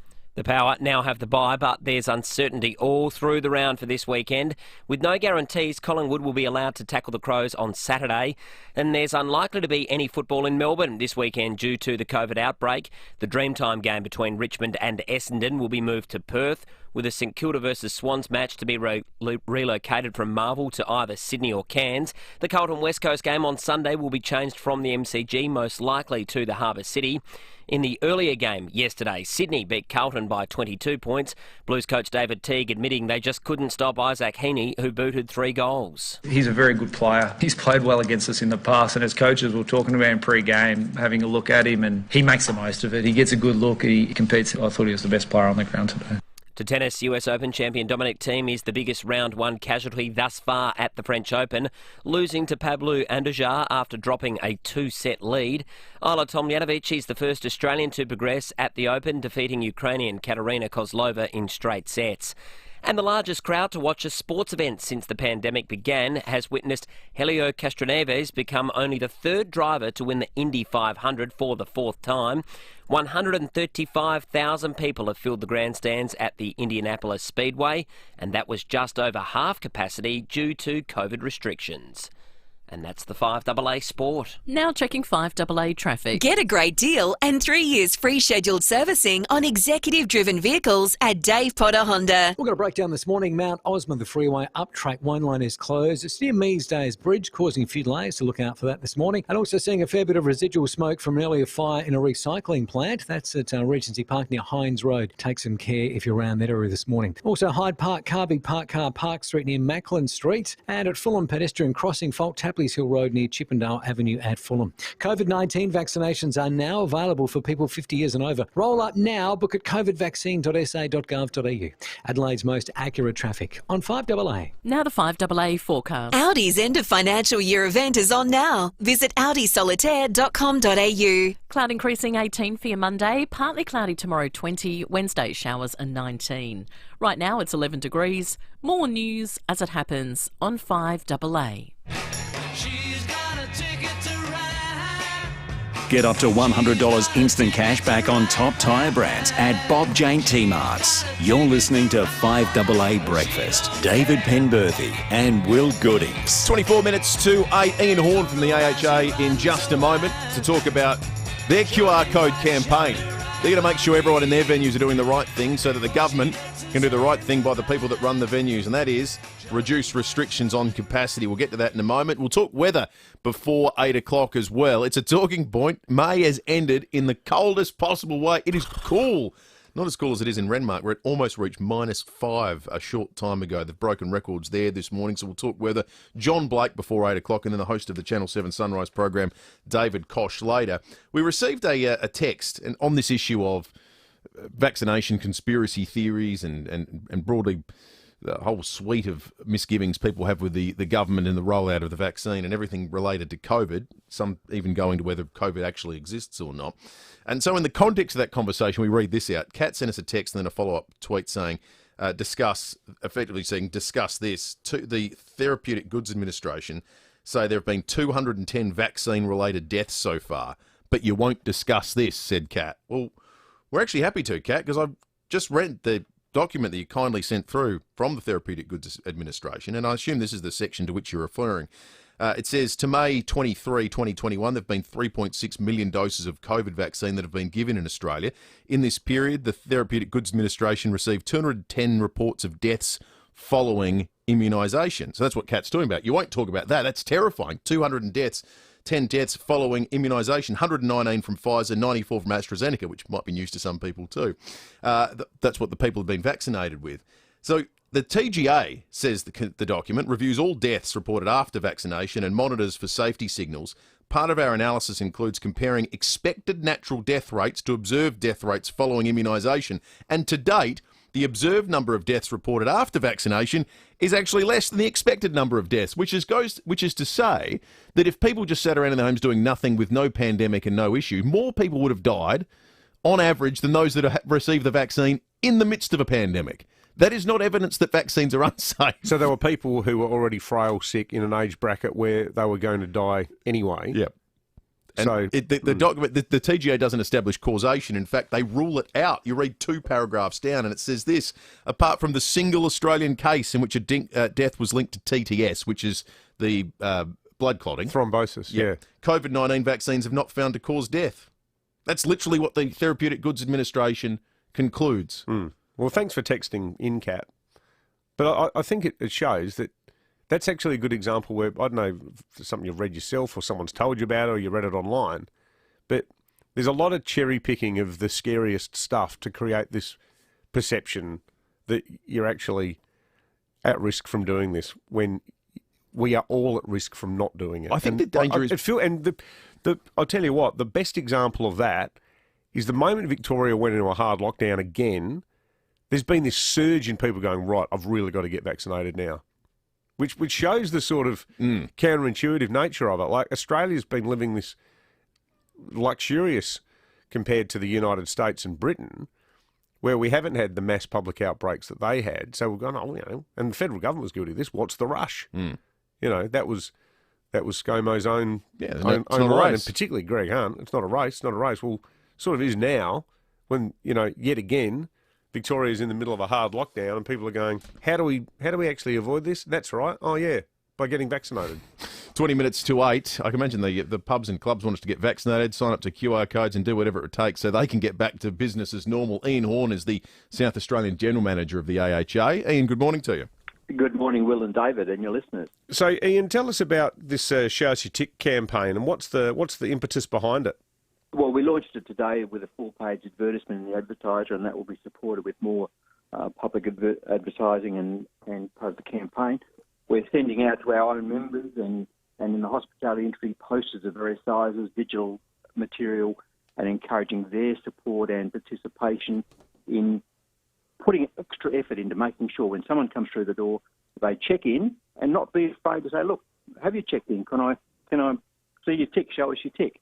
It's about looking what happened last week in Victoria, and clearly this campaign was in its genesis before their shutdown, but it's clear that the Victorian situation is significantly worse because their QR system is a shambles. Yeah. They have multiple providers with no interlinking, and it's only in the last 2 weeks that the government has released the single government app, which we've had since the beginning of December.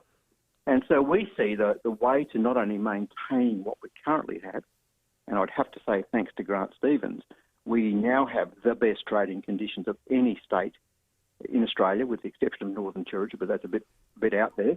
And we're very grateful for that at 75%. We have ambitions of returning to 100%, like Adelaide Oval and other places. But the only way we're going to do that is exactly what the Police Commissioner said 2 weeks ago or 3 weeks ago, use the QR scanning. That's going to be what saves us all, that if there is an outbreak, if there is a mistake, there is a hotel leak, they have confidence in tracking down all of those that should need to be identified.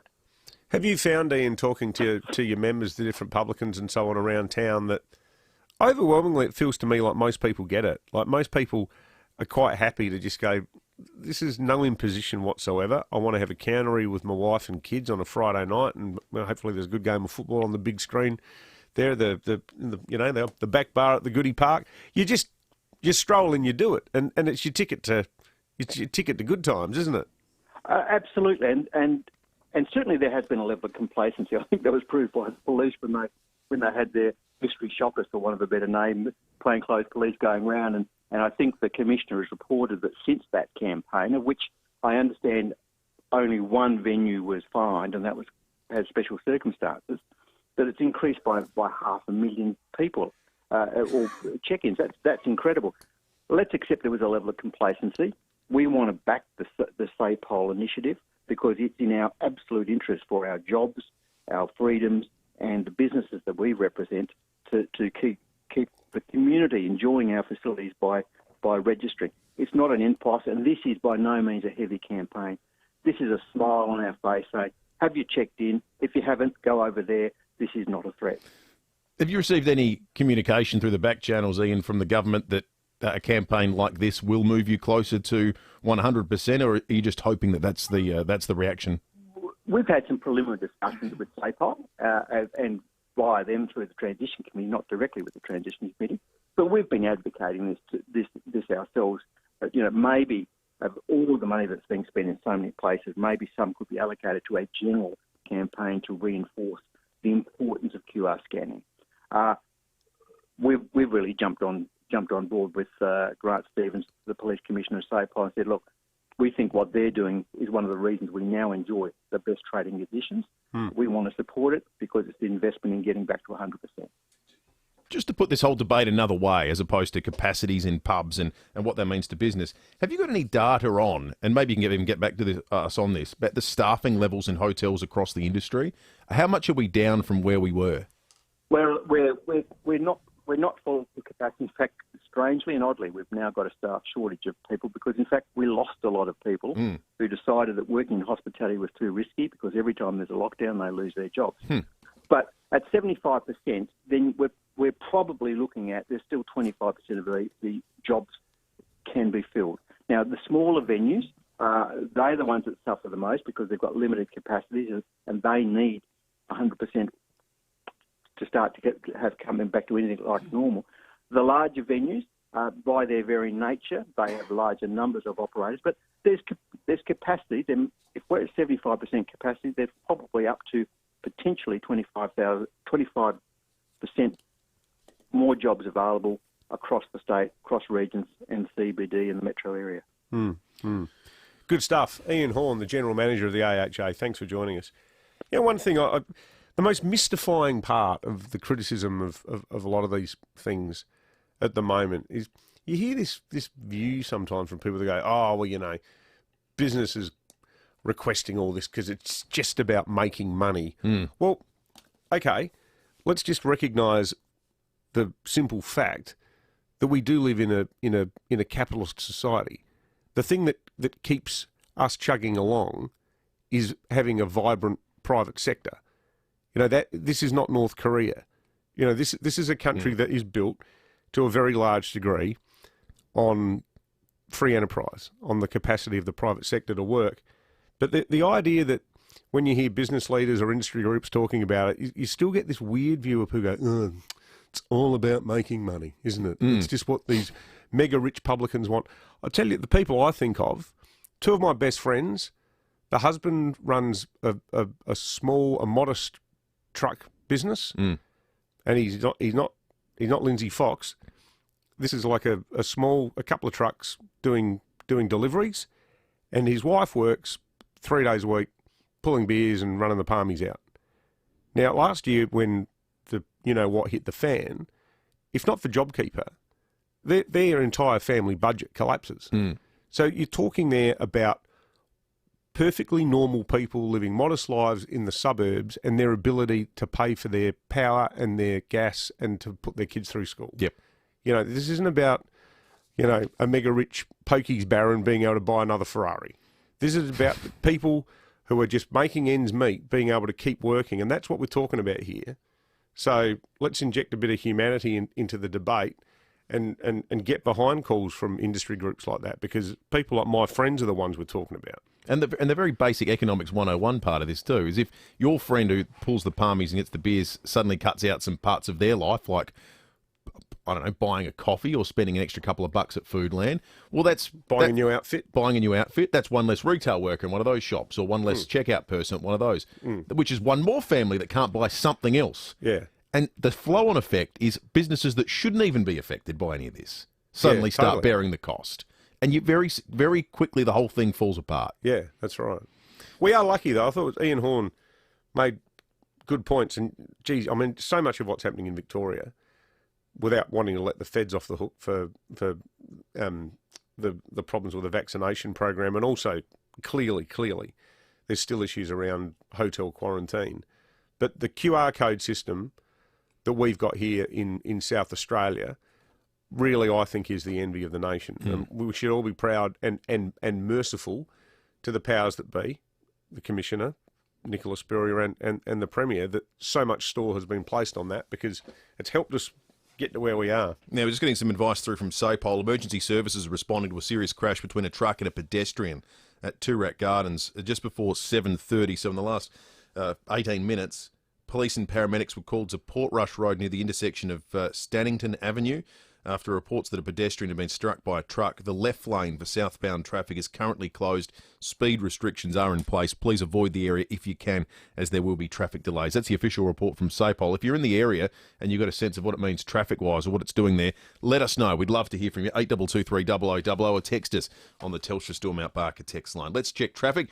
Get a great deal and 3 years free scheduled servicing on executive-driven vehicles at Dave Potter Honda. At Toorak Gardens this morning, car v pedestrian at Portrush Road near Stannington Avenue. It's quite nasty, so avoid the area if you can. Hyde Park, car v parked car. It's Park Street near Macklin Street. At Fulham, we've got a pedestrian crossing fault playing up. That's at Tapley's Hill Road near Chippendale Avenue. And at Wingfield, fair bit of smoke around the area. That's at Hines Road. It's from an earlier fire in a recycling shed, so look out for that. Treat yourself to a sophisticated snacking apple. Envy apples in season now. The sweetest apple in the range. Ask your local supermarket for Envy apples today. Bite and believe. Adelaide's most accurate traffic on 5AA. At Toop and Toop, we make life simple for our landlords.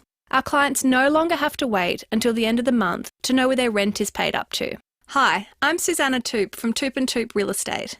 Through our property app Toop Home, our landlords can track all property information, transactions, maintenance, inspections, and receive live updates anywhere at any time. Want to find out more? Contact our team on 8362 8888 or go to toop.com.au. Coming down for the footy this weekend? Or perhaps heading into Adelaide for that long overdue shopping trip? At SA Weekend Escapes, let us tempt you with a short stay in the city.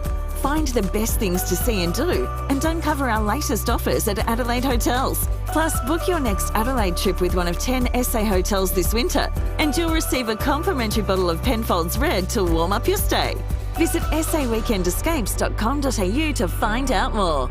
Holiday here this year. You're a pioneer, a business owner, a decision maker. Your business moves fast and growth opportunities wait for no one. That's why you need a powerful working capital finance solution. You need Octet, smart supply chain finance that powers your business. Octet will improve your cash flow and streamline trade, giving your business the freedom to take advantage of every opportunity. Octet.com. That's OCTET.com. T's and C's apply, including Octet's facility approval guidelines. Taking time to listen can make all the difference. Farrell and O'Neill Funerals is a South Australian family company committed to guiding and supporting families at an emotional time. We value a lifetime by offering a compassionate, caring and unique service with attention to the smallest detail. Finding guidance through a difficult time can be comforting. Farrell and O'Neill Funerals, 8296 3134. If you're looking for a new local, you know, the kind where you can get all your shopping done, where you don't have to spend all your time looking for a park. The kind where you can pick up presents, do the weekly shop, and stock up on seafood and small goods. Look to Newton Central. With a newly renovated Drake's, Barossa Fine Foods, Seafood Works, Target, and many more shops, Newton Central is set to become your new local. Newton Central, Gorge Road, Newton. 5AA Breakfast is streaming live right now. To watch, simply head online to 5AA Facebook or search 5AA on YouTube. Buy 3, get 1 free on top tyre brands. Visit bobjane.com.au. You're listening to 5AA Breakfast. David Penberthy and Will Goodings. 8 to 8, John Blake before 8 o'clock this morning. But let's talk weather. Everyone is. Telstra Storm Mount Barker text line. Speaking of conspiracy theories, people were very dubious about the whole, it's 10 degrees in the city of Adelaide, but 5 degrees at the Adelaide airport. Amelia Mulcahy from 7 News here to make sense of it all for us. Morning to you, Amelia. Good morning, guys. Woohoo! Cold start this morning. Although that's not totally unusual to see, the West Terrace weather station read something different to the airport. That does happen a bit. Yeah. But this morning it's been quite pronounced. What do we have in the airport? Sort of a low of 4 degrees at the airport in Elizabeth, 0.3 at Parafield, but in the city 7.4 degrees. But not totally unusual. I haven't totally looked into the observations in depth, but it looks to me like the timing of a northeasterly wind. There's tend to be drying. That really helps cold conditions develop. But I'm not totally shocked by that. Hey, Amelia, we had a bit of an epiphany this morning, Will and I, because we've been cynics on the apparent temperature question. Now, no, I've never picked up on that. Well, when we started the show, it was allegedly 9 degrees, and Will and I were saying, no way is it 9. It feels like it's about 4. And the apparent temperature at the time was about 6. So the apparent temperature makes a kind of sense, doesn't it? The temperature is dead, long live the apparent temperature.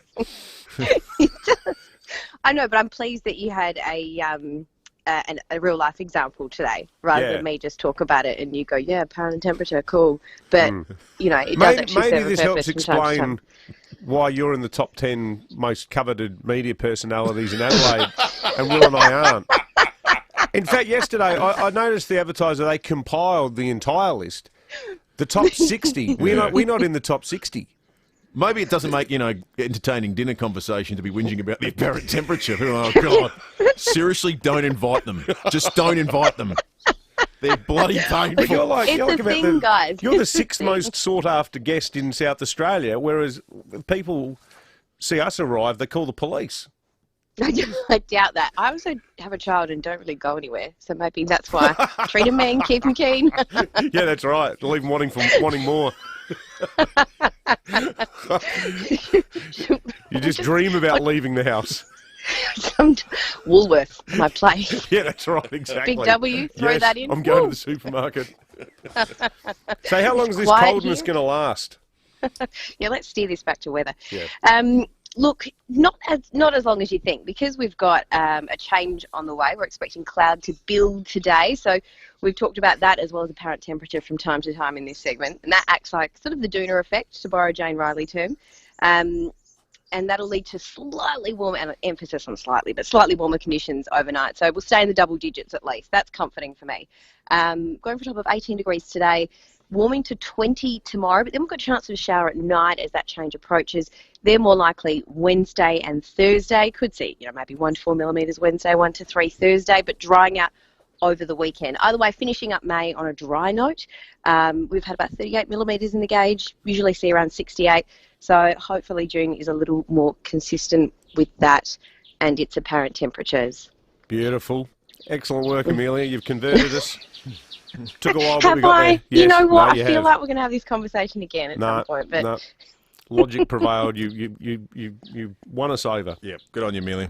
that'll see you soaring up the list, guys. I'll chat to you later. That's right. Can we please get in? We know Amelia Mulcahy. Yeah, that's It doesn't work. We're here to see Amelia. Amelia Mulcahy from 7 News. Cozzy was number one. Cozzy. Apparently number one. Yep. He's a good guy, Cozzy. I've had a bit to do with his charity over in Cambodia. It's excellent. Yeah, right. Does wonderful work. Good stuff. Well, I haven't been to. I don't know what he's like at one of these big events because I didn't get invited to any of them. So. Let's hand it over to John Blake. Thanks to Aussie Fast Transport Solutions, Interstate Freight Distribution Warehousing, local Adelaide couriers. Call Aussie Fast 13 64. The Office of the Premier of South Australia, the Honourable Stephen Marshall.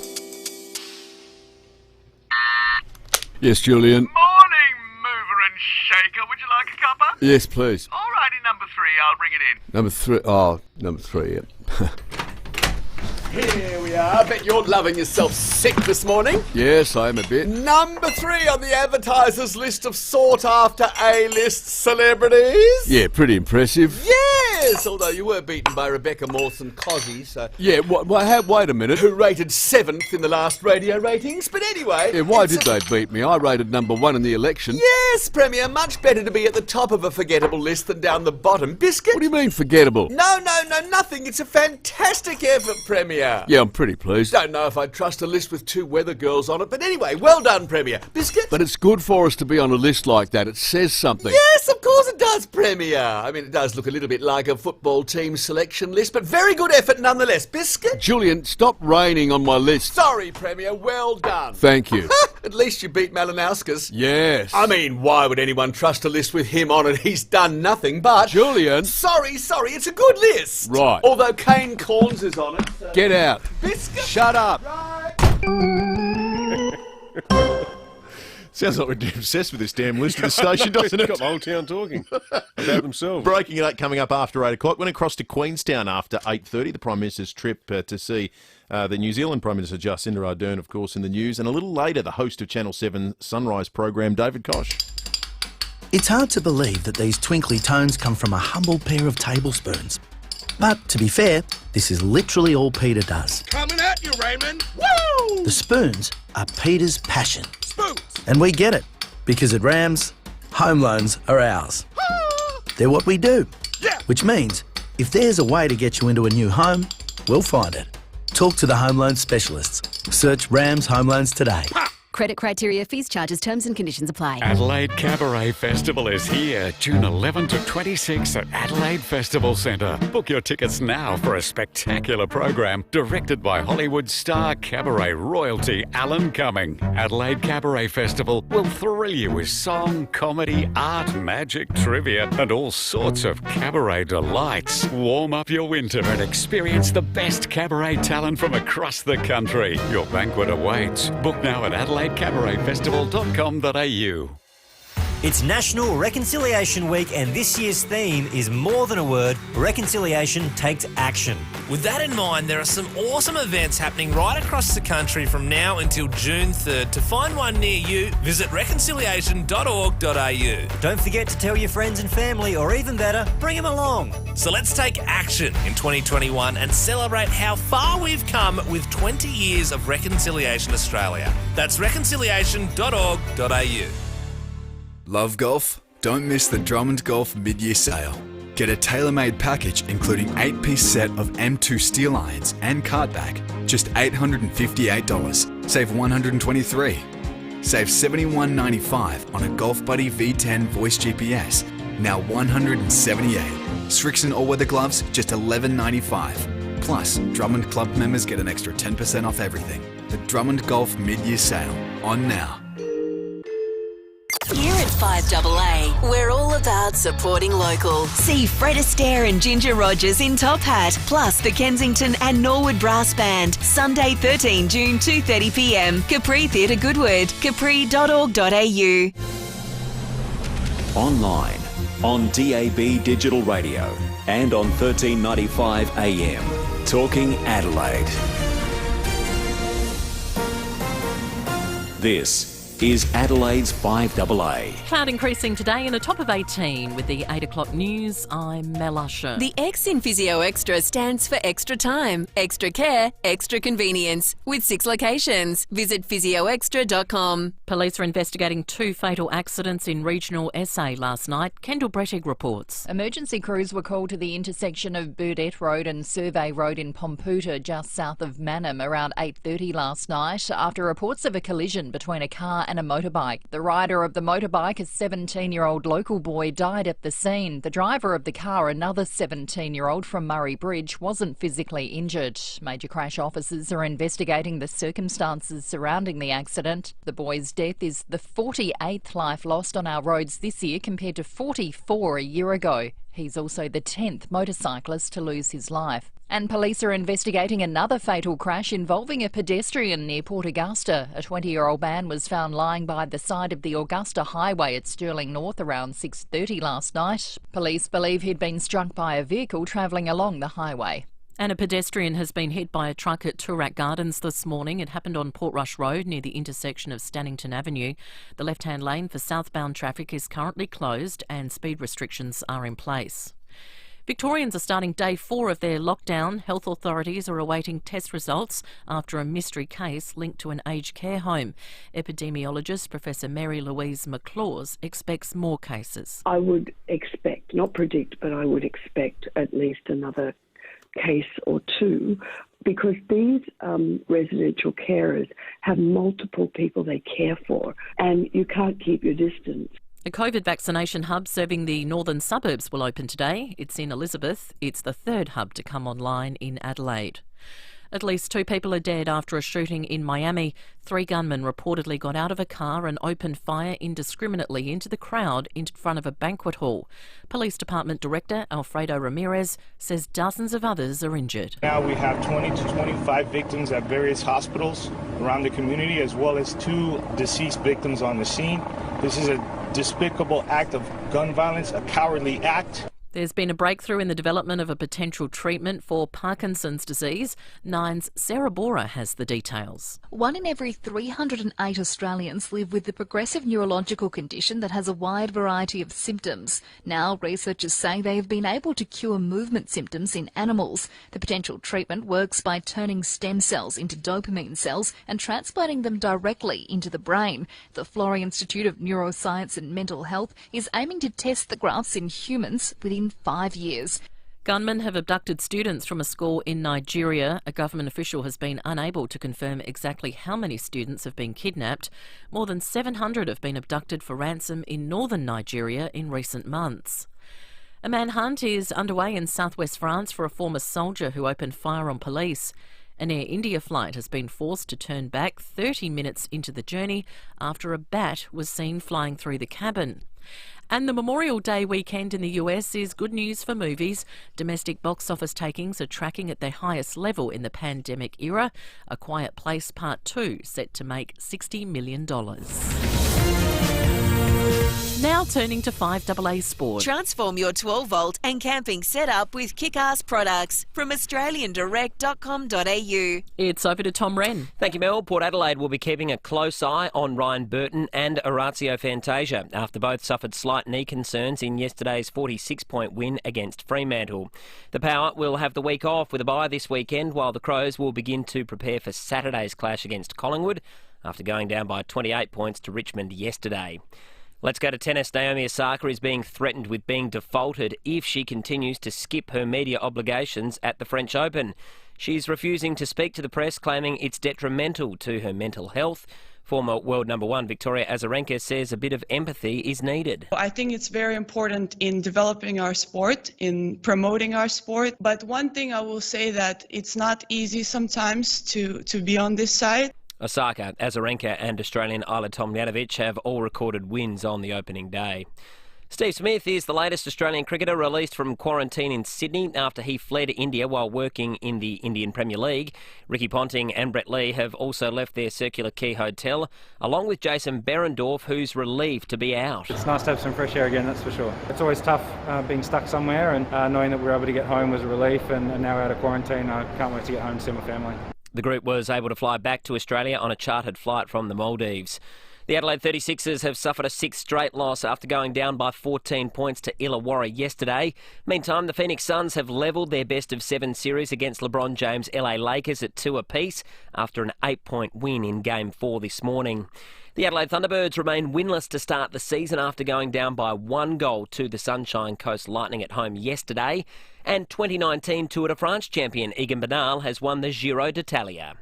And that's the 5AA Sport. Now checking 5AA traffic. Get a great deal and 3 years free scheduled servicing on executive-driven vehicles at Dave Potter Honda. At Tura Gardens, car v pedestrian, Portrush Road near Stannington Avenue, quite nasty, avoid the area. Hyde Park, car v parked car, Park Street near Macklin Street. At Fulham, pedestrian crossing fault there, Tapley's Hill Road near Chippendale Avenue. And at Wingfield, got a bit of smoke around the area, that's at Hines Road. That's from an earlier fire in a recycling shed, so look out for that. Need new tyres fast? Bow from Bow Repairs has you covered. Get fitted in 30 minutes or get a free tyre. Visit bowrepairs.com.au. Selected stores only, T's and C's apply. Adelaide's most accurate traffic on 5AA. Now the 5AA forecast. Audi's end of financial year event is on now. Visit audisolitaire.com.au. 18, cloud increasing today, partly cloudy tomorrow up to 20, dropping back to 19 on Wednesday with showers. Right now it's 11 degrees. More news as it happens on 5AA. In the last hour on Adelaide's 5AA. How do you make sure that those good people who've just got valid qualms don't get sucked into this vortex of weirdness where everything's just made up? And that's where we really need to break it down. Those who really refuse vaccination really make up a very small proportion. If they don't just stop at vaccines, they won't accept probably any sort of mainstream medicine. And so we definitely need to differentiate that to those people who have questions right now. Ian Horn is the South Australian General Manager of the AHA. Tell us about this Show Us Your Tick campaign and what's the impetus behind it? We're sending out to our own members and in the hospitality industry posters of various sizes, digital material, and encouraging their support and participation in putting extra effort into making sure when someone comes through the door, they check in and not be afraid to say, look, have you checked in? Can I see your tick? Show us your tick. You're listening to 5AA Breakfast. David Penberthy and Will Goodings. 8 after 8, the host of Channel 7 Sunrise program, David Koch, before 9 o'clock. Also, we're off to New Zealand after 8:30. We'll go to Queenstown, where the Australian Prime Minister is meeting with his New Zealand counterpart. They had that traditional Maori greeting yesterday. The touching of the noses, which kind of was a symbolic passing of the period of the COVID restrictions between our two countries as well, wasn't it? That's right, exactly. We'll have a chat about that, and indeed New Zealand coming to the party when it comes to taking the fight to China on their restrictions on Australian barley exports. Will anything else follow? We'll talk about that after 8:30 today.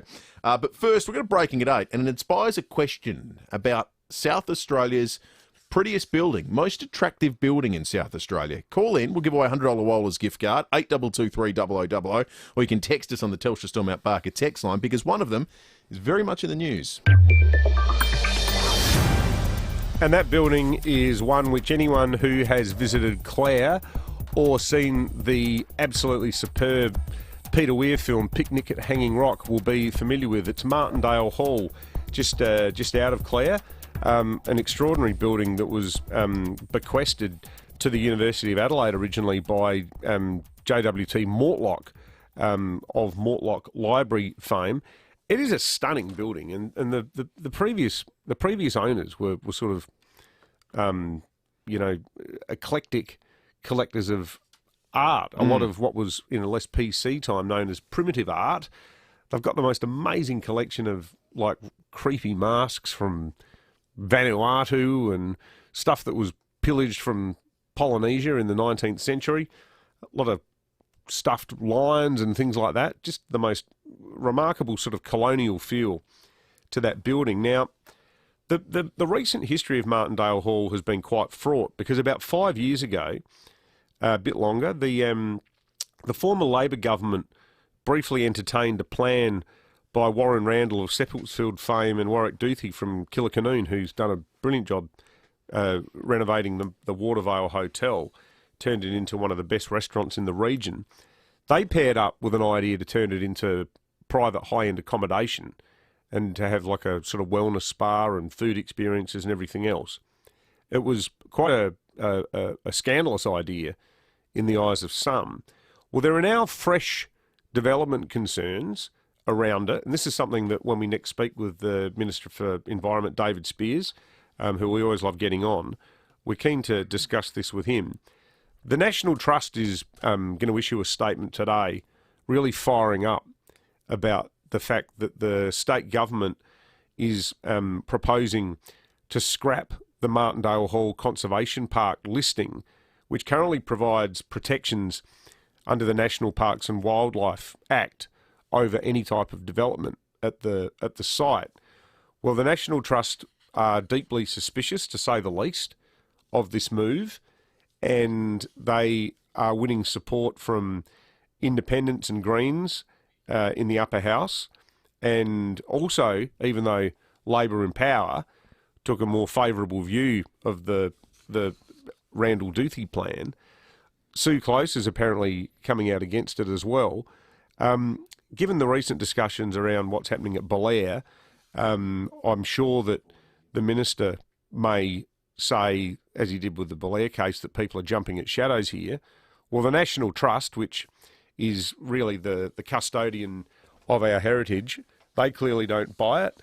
Their Chief Executive, Darren Peacock, is really fired up about it. I don't know if there's a live plan to develop Martindale Hall at all at the moment. You'd think if there were changes made to the legislation covering it that allowed it, there'd be any number of people who want to throw a stack of money at it. But the converse argument is that it belongs to all of us as South Australians, not just those who can afford to, book in for several $100s a night and enjoy something that becomes a private sector entity. 12 after 8, well, the responsible minister is David Spears, and he's just called into the program on this issue. Minister, good morning to you. Good morning. Thanks for calling, Minister. That's what I call a rapid response to a breaking at 8. That's what I'm all about. Are you aware of the National Trust's concerns, and do they have any basis in fact? They have no basis whatsoever. The National Trust want to take over Martindale Hall. They want to be part of a bid to manage and operate it. They've got a grand vision for the site, and that's a great thing. But the trust that sits around that hall is an ancient, old trust. It lacks any form of flexibility, and the National Trust proposal is ultimately illegal under that trust. So we can't have the National Trust as a bid for this. We can't have any organisation, whether it's private or not-for-profit. We can't even modernise the toilets there. We can't put in disability toilets or access points because that trust is so restrictive. We need to get rid of that trust and give this great South Australian building a fighting future. That's what the local council and the regional development folks want. It's what the business associations want up there. We want to create something very special there. So are you saying that is your reading of the National Trust's concerns less based on heritage fears and more the prospect of them being muscled out of having control over it? That's exactly it. That is exactly it. It's a curmudgeonly response. I think it's very anti-heritage protection because we need private or not-for-profit partners to come alongside the government to run this building. It gets about 10,000 visitors a year. Our modelling shows it could get 100,000 plus a year, and it could also have some adaptation, particularly to the outbuildings, to create some accommodation opportunities, all of which are not possible at the moment. So we want to say to the business community, to the heritage protection community, what are your ideas for Martindale Hall? But we can't do any of that while this old trust exists, which says that no modernisation can occur on that property, so, not just the hall itself, but the surrounding outbuildings. So reading into what you say, is the government of the view that Martindale Hall itself should be completely off limits to any kind of development, any kind of accommodation, any kind of hotel or wellness spa as was proposed 5 years ago? However, that there could be some kind of private sector-led hotel development on the land itself, including the outbuildings? We'd like to see some adaptive reuse, potentially, of the outbuildings. We don't... well, I should say that the hall was used for accommodation in the past. in a fairly basic sense. The Hall would be a pretty cold, miserable sort of Scottish-style place to live in. I wouldn't want to stay there or in the Hall itself, but it sort of becomes the linchpin that draws people in, and then you could have things in the outbuildings. Now, I don't want to predict or presuppose what the private sector or the not-for-profit sector would suggest for that building. I'm open to lots of different ideas, but I guess the long and the short of it is that building will slip into genteel decline and just continue to deteriorate unless we get some real decent investment around it. But what if someone came along and said, we want to turn Martindale Hall itself into some kind of a hotel? What would the government's reaction be to that? We'd take a very good look at it, but I don't think we would support that, because it's just not the cost of turning that into a 21st century hotel, I think, would be very off-putting.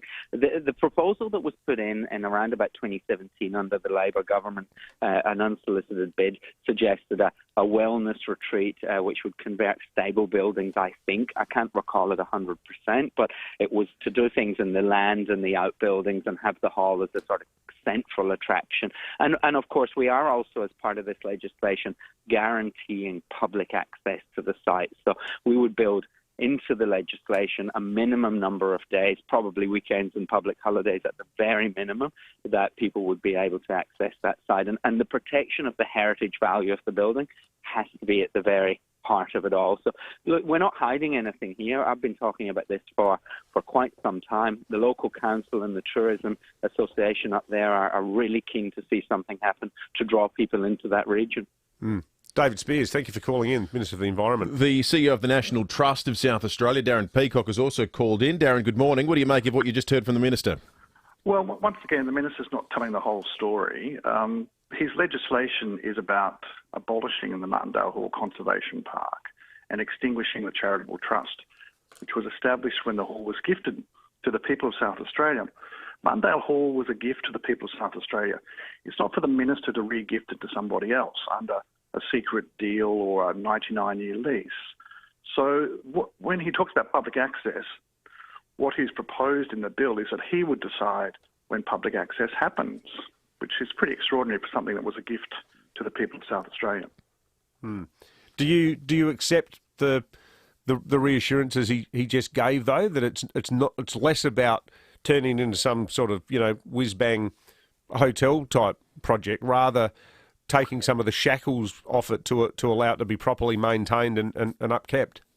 Well, what he's not saying is that the bill that he's put forward would basically give him complete freedom to decide what happens. So you're taking the community and the parliament out of any decisions about the future. So anything could happen. And we know that 99-year leases, which are possible under this bill, would effectively give someone ownership. So the bill doesn't provide those kind of guarantees. We really think that the Parliament needs to take control of this, because obviously this government can't be trusted to actually look after our heritage, and giving the Minister the sole discretion to decide when the public can access it really is a violation of the gift of the building to the people. We'll see what happens when the legislation comes before the House. David Spears and also Darren Peacock, thank you both for calling in. 19 after 8 started a conversation about really beautiful buildings in South Australia. Stephen Goulworth asks, have you seen the Cube at Darrenberg? Putting that one up. Certainly something that was unique. People didn't like the idea of it at the start. That's brilliant. Amazing how sometimes things on plans people don't like and then they get built and you go, well, actually, maybe architects and visionaries know what they're talking about. The best thing about the Cube is what it's done for the other wineries down there. Absolutely. Because you get to Darrenberg a lot these days and it looks like a theme park. There's buses everywhere. There are hundreds of people. I had some mates over from interstate and I said, bugger this for a joke, let's go to K's. And we went to K's and I thought, I've never even heard of this winery. Yeah. This is superb. Jane in Nord says the old Customs House at Port Macdonald, beautiful building, now provides accommodation. Good on you, Jane. Keep them coming in, 8223 0000. We'll get to some texts, some more of your texts too, and some tweets in just a moment. But we're going to check traffic first, thanks to Dave Potter Honda. Get a great deal on 3 years free scheduled servicing on executive-driven vehicles. That's Dave Potter Honda. At Turo Gardens this morning, car v pedestrian is at Port Rush Road near Stannington Avenue. Left-hand lane is closed as you're heading out of town. Speed restrictions both sides. Expect delays. At Fulham, got a pedestrian crossing fault there that's playing up this morning. Tapley's Hill Road near Chippendale Avenue. And at Wingfield, got a smoke around the area. It's around Hines Road. It's from an earlier fire in a recycling shed. And Mount Osmond, the freeway up track. Speed and lane restrictions apply for works there this morning. Got a craving? Fill it with Red Rooster's Troppo lunch. Juicy chicken, chips and a pineapple fritter. All for $5.95. Get it while you can, where you can. Available till 4 p.m. at Red Rooster. Adelaide's most accurate traffic at FIVEaa. Like a fresh Fritz and sauce sanger, or our God-given right to never pay tolls. From the glistening blue lake at Mount Gambier to the world's biggest rocking horse. Things that make our fine state. It's who we are. Local, iconic, proud. As SASAA. Live, local, and always informing Adelaide. FIVEaa. Get generations of style at New Spot Motors MG. Pick up the zippy MG3 from just $17,490 drive away with 7-year unlimited kilometre warranty. So it's no wonder the MG is Australia's best-selling light hatch. Book your MG test drive today at New Spot Motors, Hampstead Gardens and Salisbury Park. New Spot Motors for MG. Don't miss out. Sale ends May 31 at New Spot Motors, Hampstead Gardens and Salisbury Park. MG. Value since 1924. LVD 1743. Hi, I'm Izzy and my family runs St. Louis Home Care, which was started by my great-grandma 75 years ago. I wanted to introduce you to Deb, a carer and our receptionist. She's great. Hi, Izzy. Deb, you've been at St. Louis for 10 years. What do you love about it? Oh, it's a great family-friendly environment and everyone's happy. That's because St. Louis got them covered. With everything from shopping and meals to gardening and home maintenance. And don't forget the social activities. Google St. Louis Home Care to find out how my family can help take care of yours. Now, it's no secret we are great supporters of local business that are doing it really well here in South Australia. One of those that we love, David, Rundle Blinds and Curtains in Kings Park. They're family-owned. That always gets a tick from us. And they're really big on service. Every family-owned business is. They go above and beyond to help people out. I tell you what, it's a superb showroom. I've been into Rundle Blinds and Curtains myself, and you can trust Rundle Blinds and Curtains to deliver amazing results when it comes to your blinds, awnings, shutters and curtains. And, in fact, Rundle Blinds and Curtains, they were recently awarded Luxaflex Gallery of the Year. They've now won it 5 times. 5. 5 times. Cinco. 5 times. What That about is that makes you the greatest of all time. First does. ballot Hall of Famer. Yep. Absolutely. I mean, if there was a Don Bradman of blinds, you'd go there, wouldn't you? 99.94. That's what we're telling you. That's their average. I don't think Bradman would have got 5 straight gongs from the Luxaflex Gallery of the Year. No.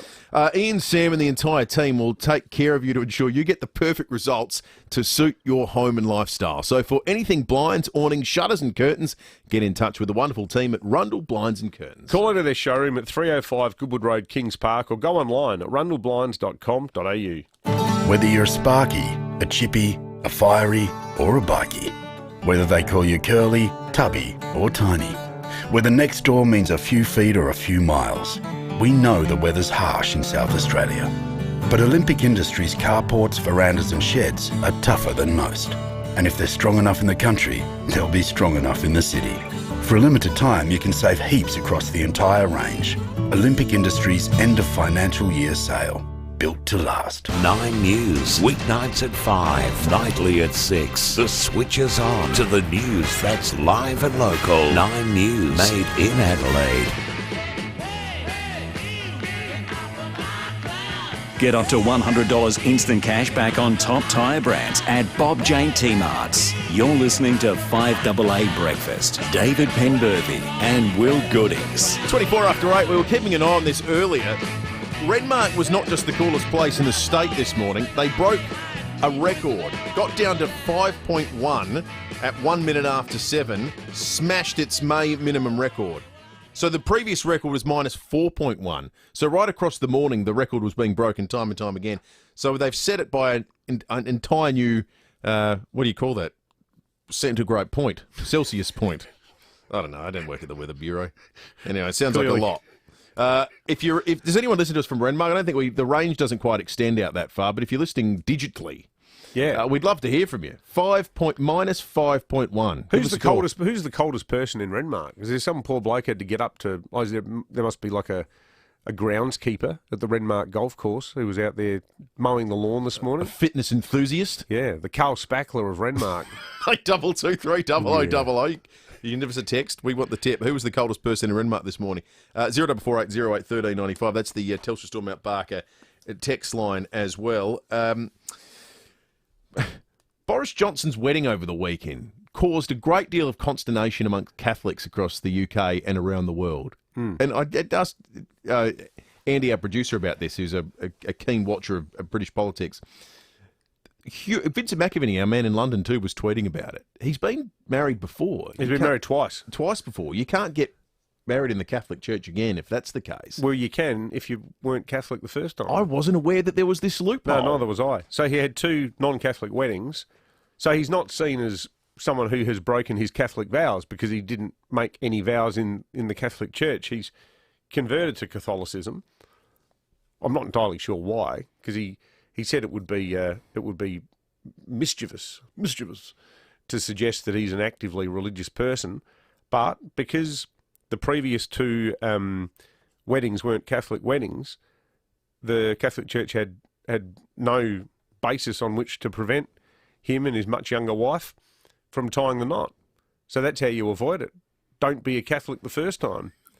It's the secret. You know, I didn't know his kids' names until I read about his wedding over the weekend. He's got 4 children who are all in their 20s now.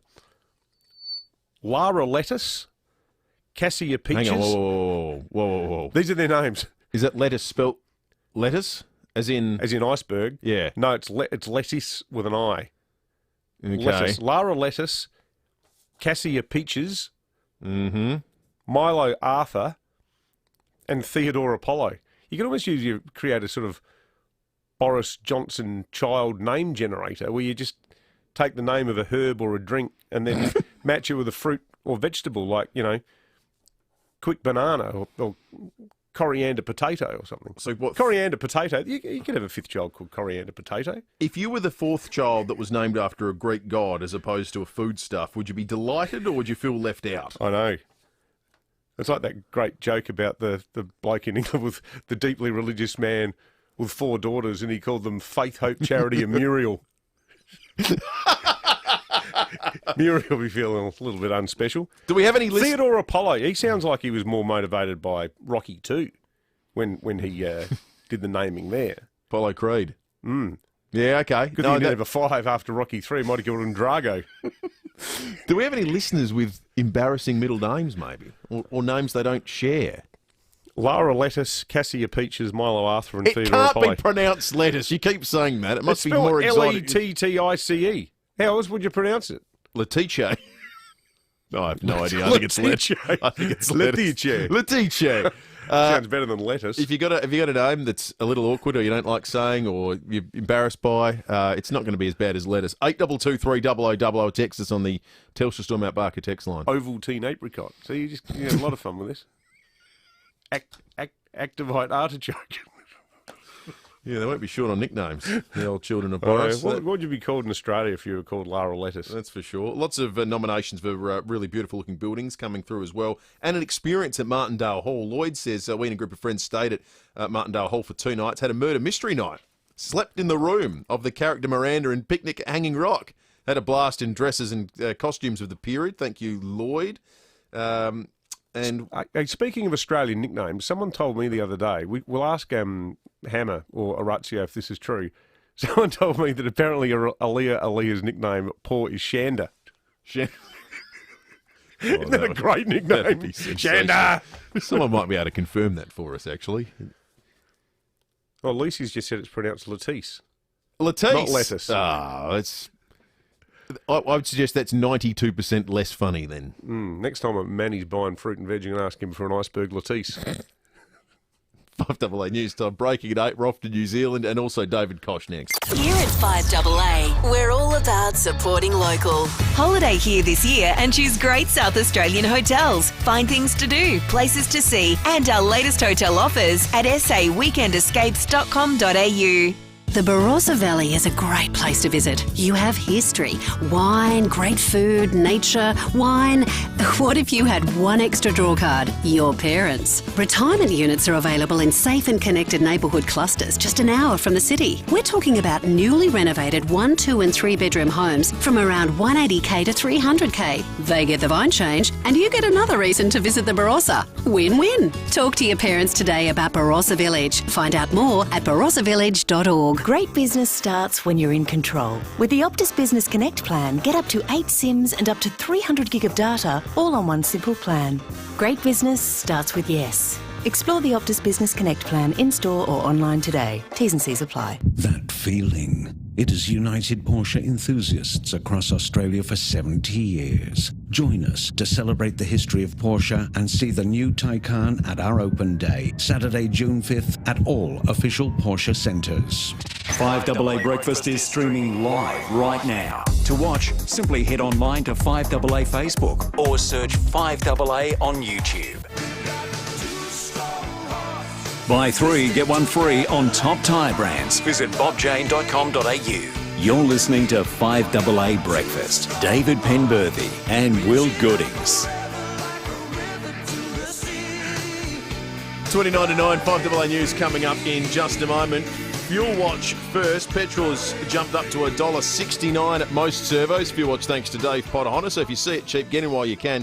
Rest of the servos will be going up today. There's a few that are the old canary in the coal mine, so it's not going in the right direction. Still $1.20s in the west at Netley and Underdale. Also $1.24 in the north on Bridge Road and Paracca and the Grove Way in Windvale. Hey, we've got some Leader computers to give away very soon. We love partnering with these guys because great. To the crowd who say we don't make anything anymore, I present to you Leader computers. Yes, exactly. If you know someone who would benefit from a new Windows 10 PC laptop, let us know. And maybe with Leader Computers, we can help them out. All you need to do is go to the 5AA Win page, and you've got 25 words in which to tell us who should be awarded with a Leader Computers Windows 10 PC laptop and why. They are a national PC manufacturer, the largest 100% Australian PC brand, built right here in Adelaide, which means if you support them, you're supporting the local South Australian economy, whilst you're also getting the best local service and support. Imagine being able to deal with a computer-related issue where you call someone locally. That'd be exactly. Just go really to the shop, hire. unique. That's right. So whether it's a friend, a school, a sporting club you'd like to nominate, they all count. Just get on to 5AA.com.au and let us know. Google Leader Computers to find your closest Leader reseller. This is Adelaide's 5AA. Cloud increasing 18 today with the 8:30 news. I'm Mel Usher. Physio Extra, your one-stop shop. Physio, Pilates, podiatry, massage, dietetics. For appointments, visit physioextra.com. A pedestrian has been hit by a truck east of the city. It happened on Portrush Road at Toorak Gardens last hour. There's a lane closure and speed restrictions in place. Another motorcyclist has lost their life on our roads. Senior Constable Rebecca Stokes says there was a car-bike smash at Pomputa near Mannum last night. There were reports of a collision between a car and motorbike. Sadly, the rider of the motorcycle, a 17-year-old local boy, died at the scene. The driver of the car is also another young local lad, 17 years old, from Murray Bridge.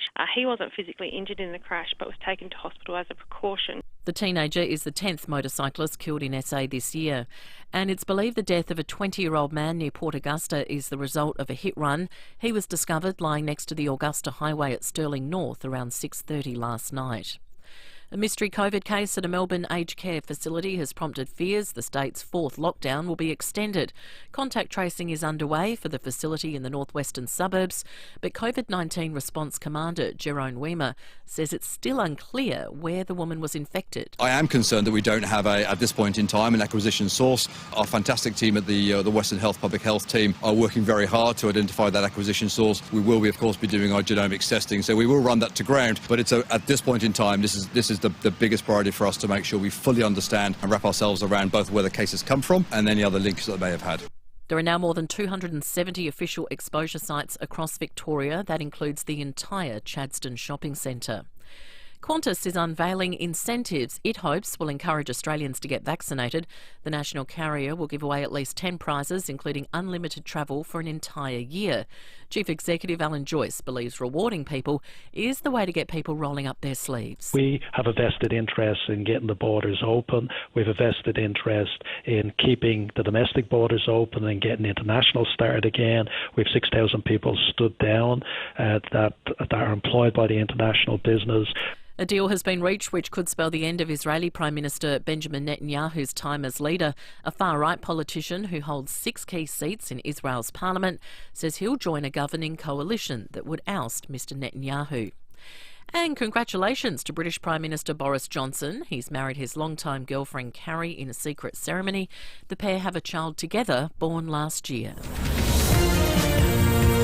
Now turning to 5AA Sport. Transform your 12-volt and camping setup with kick-ass products from australiandirect.com.au. And it's over to Tom Wren. Thank you, Mel. Port Adelaide coach Ken Hinckley says he's satisfied with his side's progress at the midway point of the season. The Power are 8-3 and sitting in 5th spot heading into the bye. Their 46-point win against Fremantle was set up by a blistering first quarter. Hinckley hoping they can produce more of that more often. I think that'd be unreasonable to think we could do that for every quarter, but that would be our blueprint. I mean, if we could play like that, in 2.5 or 3 quarters in a game of football, we know that would be mighty powerful and hard to stop. At the French Open, one player has been stung off court while another has been stung on the court. Nine's Craig Gabriel reports from Paris that Naomi Osaka and Dominic Thiem are licking their wounds. The $15,000 fine imposed on Osaka is towards the upper levels, but the risk for her now is that she could be suspended if she keeps on boycotting the media conferences and the fine tally increases. Another one feeling the pinch is fourth-seeded Thiem, who's been stunned by Pablo Andujar 4-6, 5-7, 6-3, 6-4, 6-4. Thiem had never lost to the Spaniard, who is the lowest-ranked player at 68 that Thiem has lost to at the French. To golf, American Jason Kokrak has upstaged hometown local Jordan Spieth to claim the Charles Schwab Challenge in Texas. The 36-year-old started the day a shot behind Spieth but held his nerve, finishing with a par on the last to claim his second PGA win. Kokrak at Colonial is the champion 2021. He won by 2 shots, that audio there thanks to Fox. And the MotoGP world is mourning the death of teenage Swiss rider Jason Dupasquire following a crash in Moto3 qualifying. The main MotoGP race was won by Frenchman Fabio Quartararo, while Aussie Jack Miller was 6th. And that's the 5AA Sport. Now checking 5AA traffic. Get a great deal and 3 years free scheduled servicing on executive-driven vehicles at Dave Potter Honda. At Libra, got a smash on Kensington Road near Tusmore Avenue, citybound. Turo Gardens, car v pedestrian, Portrush Road near Stannington Avenue. Left-hand lane is closed as you're heading out of town. Speed restrictions both sides. Expect delays. At Wingfield, Hines Road, bit of smoke around the area from a fire earlier in a recycling shed. And Mount Osmond on the freeway, up track speed and lane restrictions apply for works there too. Hi tradies, want more work? A new job lead is posted on High Pages every 20 seconds on average. Change the way you tradie. List your business today at highpages.com.au. Adelaide's most accurate traffic on 5AA. Now the 5AA forecast. Audi's end of financial year event is on now. Visit audisolitaire.com.au. Cloud increasing for your Monday with a top of 18. Partly cloudy tomorrow 20. Wednesday showers are 19. Right now it's 12 degrees. More news as it happens on 5AA. Get up to $100 instant cash back on top tyre brands at Bob Jane T-Marts. You're listening to 5AA Breakfast. David Penberthy and Will Goodings. 22 to 9, the host of Channel 7 Sunrise program, David Kosh, shortly. We're going to catch up with a Renmark resident in a few moments' time too. They just broke their May coldest night record, minus 5.1 in Renmark. That's ahead. But first, we're off to New Zealand. Fiona Willan is in Queenstown, federal political reporter for 9 News, following the Australian Prime Minister's trip. Met with Jacinda Ardern yesterday, and there's some good news on our Bali battle with China. Fiona, good morning to you. Good morning. How are you going? We're going well, Fiona. Lucky you leaving the country. Yeah, yes, it's bizarre. It feels bizarre to be over here, but it's good. I'm currently sitting here in a car. I've just watched the Prime Minister and Jacinda Ardern walk into a meeting room, and in the background there are these misty mountains covered in ice, so it's quite a stunning backdrop to the meeting. Oh, it's such a beautiful town, Queenstown. Must be freezing there. Yeah, it ain't warm, that's for sure. Was international? How different did international travel feel? I mean, you always had to jump through hoops, so was it much different? To be honest, it felt really clumsy because I felt like everybody was out of practice. Like our luggage got left in Sydney, and a number of things just kind of went wrong. But everyone was kind of being really patient about it because we're all like, everyone sort of in the same boat where they're not used to it anymore. So we saw the little nose kiss between the two prime ministers, ours and theirs. That sort of symbolised a few things, didn't it? Warming of relations. It did, and isn't it strange to see something like that in these? You're so used to not seeing people get close to each other at the moment. So to see both of them there without masks, touching each other, like pressing their noses together, was quite an unusual sight. But I'm sure we'll see that shot played over and over again. But yeah, it was very, it was a show of unity. It was a show of political unity. And I think it was actually a really lovely welcoming ceremony that Scott Morrison and Jenny Morrison received yesterday, and that was part of it. So we did see yesterday the two Prime Ministers, so he got here quite late in the day. So, he managed to cram a lot in for someone who got here so late. They went straight from that welcoming ceremony where they had that moment, and then from there they caught a gondola up to a business leaders event, and that's where we saw both Prime Ministers get on stage and each make a bit of a speech. And Jacinda Ardern's was quite interesting. That's the one our ears sort of pricked up because it's almost like she was foreshadowing the talks today, because she said, it works to the effect of, we don't always see and do things the same way. Sort of pointing out the differences that occur between them. They do have different opinions on a couple of topics, so that's what we're thinking they're going to be thrashing out today. Certainly a lot of things on a lot of topics differently in very recent history, which is why it was nice to hear about New Zealand supporting Australia at the World Trade Organisation when it comes to the dispute over barley tariffs. Was that a surprise, or were you aware that sort of olive branch was going to be extended? No, it was a surprise to me, and I don't know whether it was a surprise to New Zealand media, but yeah, I didn't expect that, and I don't know, what that meant. Like, it is still thought that there are going to be differences over China, but it's a step. It is a step, but basically, just as a bit of an explainer for people who don't know. So basically, Australia and New Zealand have very different approaches when it comes to their relationships with China. And as we know, Australia has been quite outspoken, and that has caused China to become quite upset with us and issue various trade tariffs, and one of those is on barley. And New Zealand, on the other hand, has been uncomfortable, I think, to be sort of drawn into any sort of criticism of China.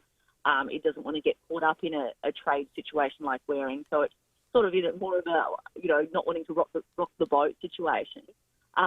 So, we did think that there was going to be a bit of tension when they discussed China, and we know that we're all planning to ask that. I'm sure that's going to dominate the questions at the press conference afterwards. But, New Zealand has now indicated that it will side with Australia when it comes to the World Health Organisation case regarding the trade tariffs on barley. So that's something at least. Yeah, it certainly is. Fiona, enjoy Queenstown. Appreciate your time this morning. Thanks for joining us. Thanks very much. No worries. Go to Ferg Burger. Oh, yeah. I did last night. Don't you worry. How good is Ferg Burger? And the pie shop next door is really good too. If you like pies, go to the pie shop. We've already lined this up. I said to my cameraman, he was like, I don't know whether to get a burger or a pie. And I'm like, we'll get both. Yeah. You'll just get one day, the pie is tonight. One way to fix that problem.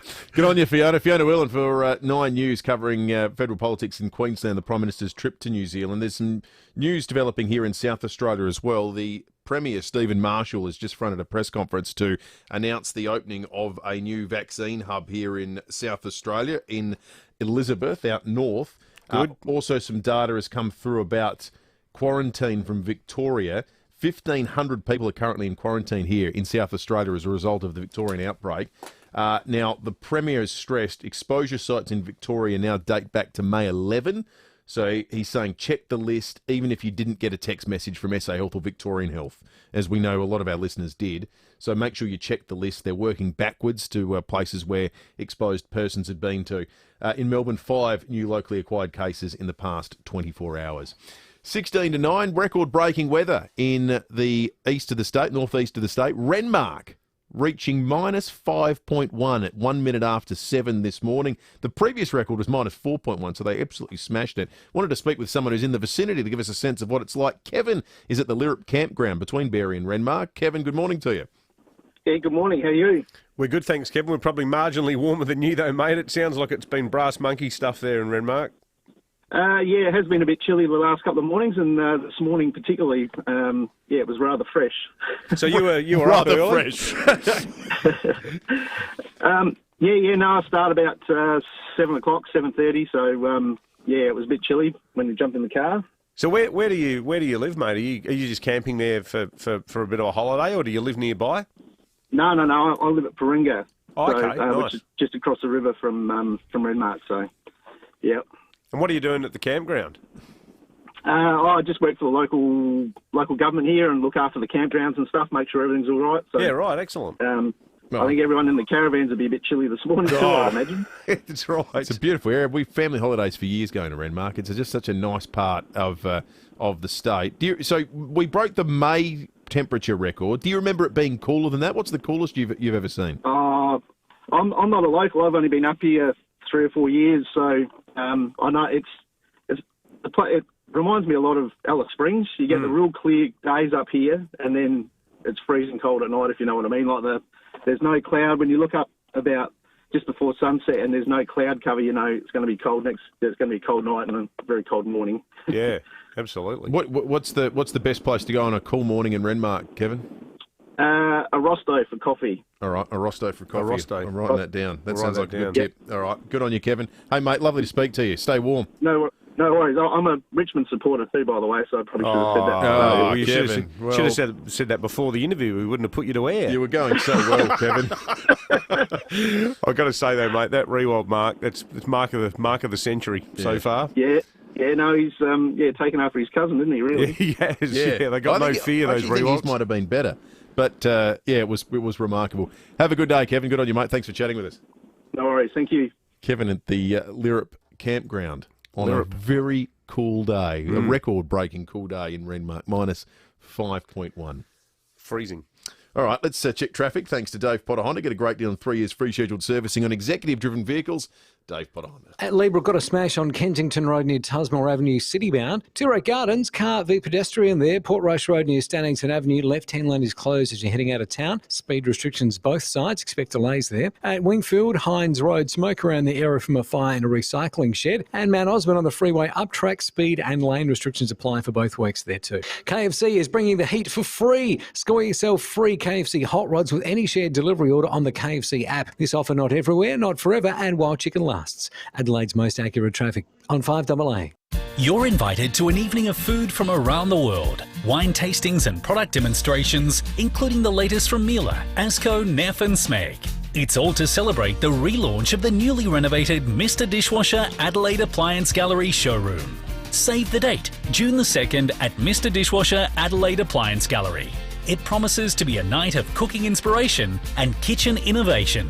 Numbers are limited, so book now at adelaideappliancegallery.com.au. For over 36 years, Steinborner has been well worth the trip. With over 400 used cars to choose from, you're sure to find the car you're looking for. Steinborner is your first choice for new Hyundai and Mitsubishi in the Barossa, and your first choice for Ford in Clare. And don't forget, you can always click through the collection of vehicles online at steinborner.com.au. Great local deals on great local cars from your locals. Steinborner Automotive. Still well worth the trip, or well worth the click. With stock levels in Adelaide down by almost a third, some buyers are struggling to find their perfect property. If you're in the market for a new home, Toop & Toop, Director of Residential Sales Bronte Manuel, can point you in the right direction. On average, we sell more than one home a week through the Toop Vault.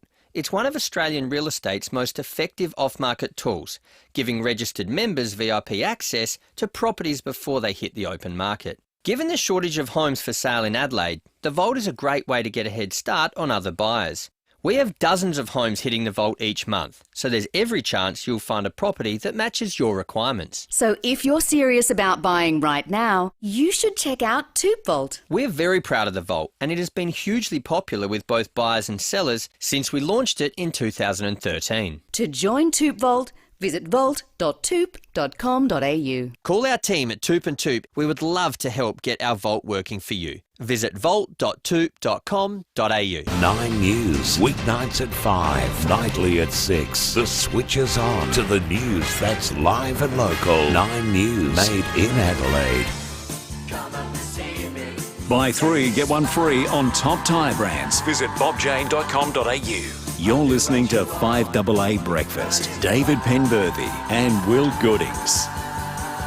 11 to 8, behind closed doors still to come, but first, the host of Channel 7 Sunrise program, David Kosh, joins us on 5AA Breakfast. Morning to you, Koshy.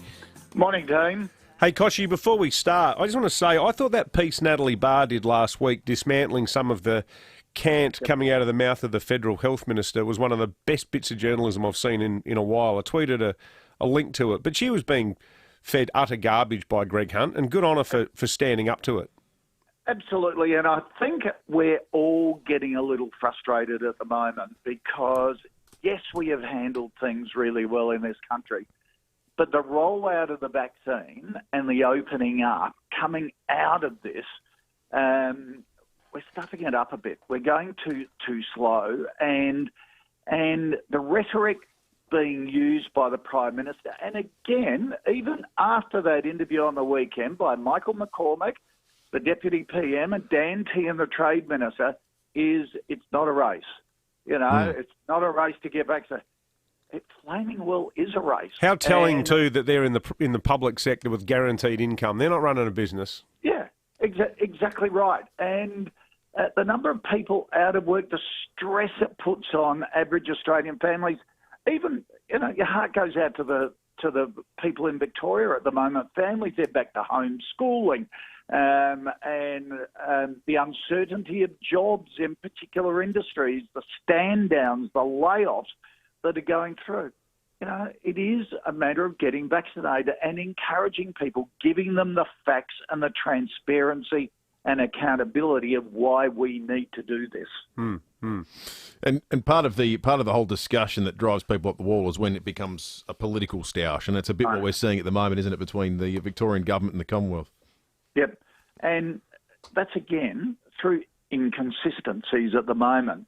Why don't we have a national view guidelines on when to lock down and the response for states to lock down? Because when the Victorian government says we want the feds to come on with more funding, that's you and me in other states as well, who sit there thinking, okay, this is our taxpayer money, this is my money that I pay my taxes in, all of us do, and we've got a state that is handling this very differently to South Australia, very, very differently to New South Wales. So why don't we have procedures and everyone to agree to take the politics out of lockdowns, that the entire country agrees what are the steps, and that gives business certainty.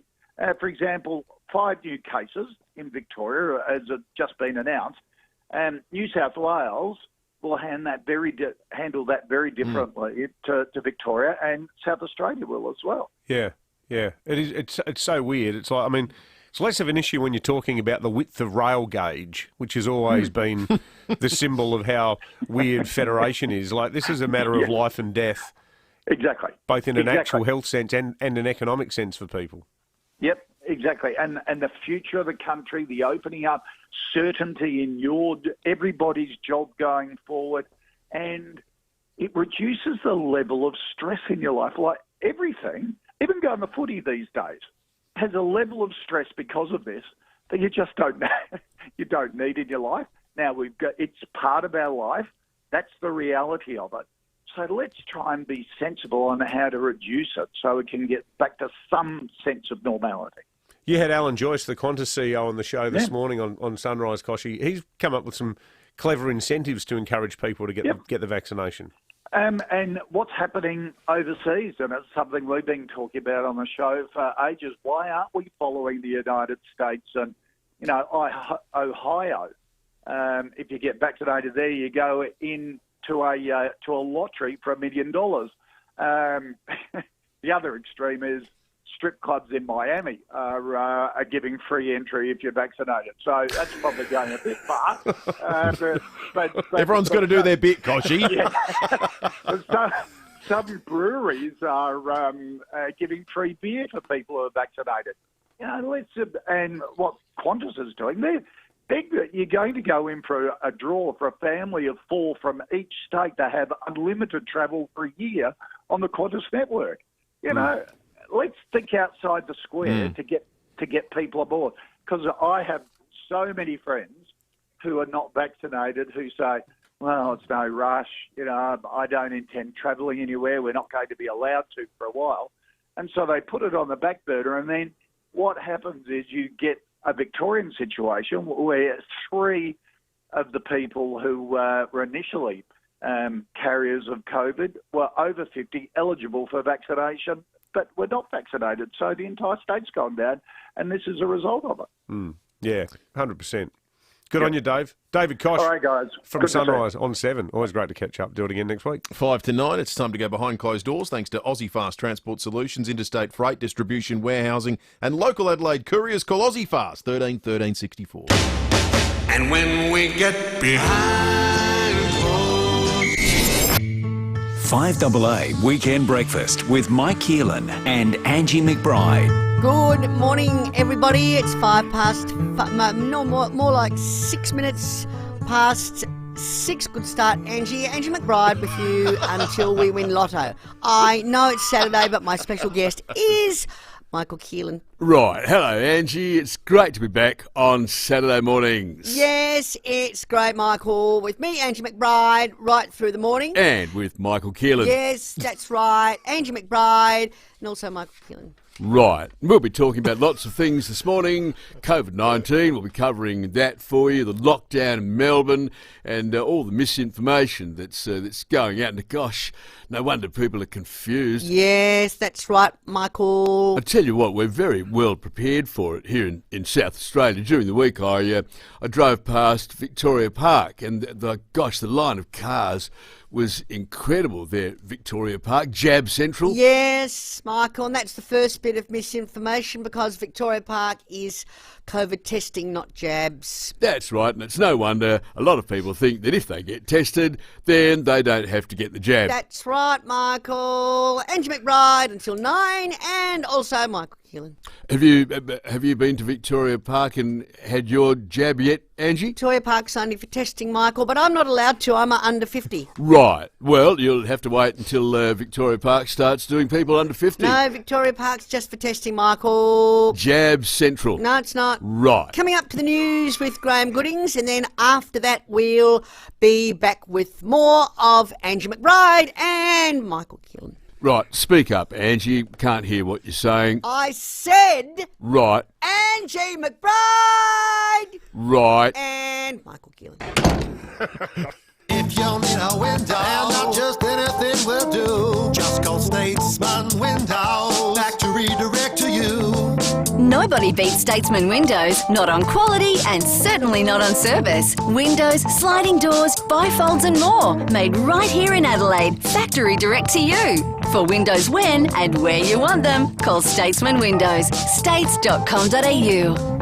Windows when and where you want them. Windows when and where you want them. Hi, I'm Izzy, and my family runs St. Louis Home Care, which was started by my great-grandma 75 years ago. I wanted to introduce you to Deb, a carer and our receptionist. She's great. Hi, Izzy. Deb, you've been at St. Louis for 10 years. What do you love about it? Oh, it's a great family-friendly environment and everyone's happy. That's because St. Louis got them covered. With everything from shopping and meals to gardening and home maintenance. And don't forget the social activities. Google St. Louis Home Care to find out how my family can help take care of yours. You say bocconcini. I say La Casa del Formaggio. You say ricotta. I say La Casa del Formaggio. You say halloumi. I say La Casa del Formaggio.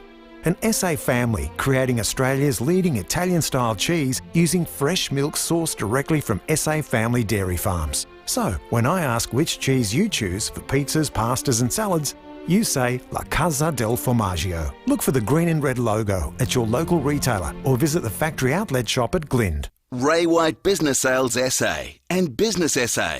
Both are experts at what they do, so they've formed an alliance to help you. Whether you're buying or selling a business or somewhere in between, they'll work together, making sure the business you're going to sell or buy is in top shape. Ray White Business Sales SA and Business SA. Experts in business support and sales. Ready to help you achieve your goals. Call them today. 8300 0000.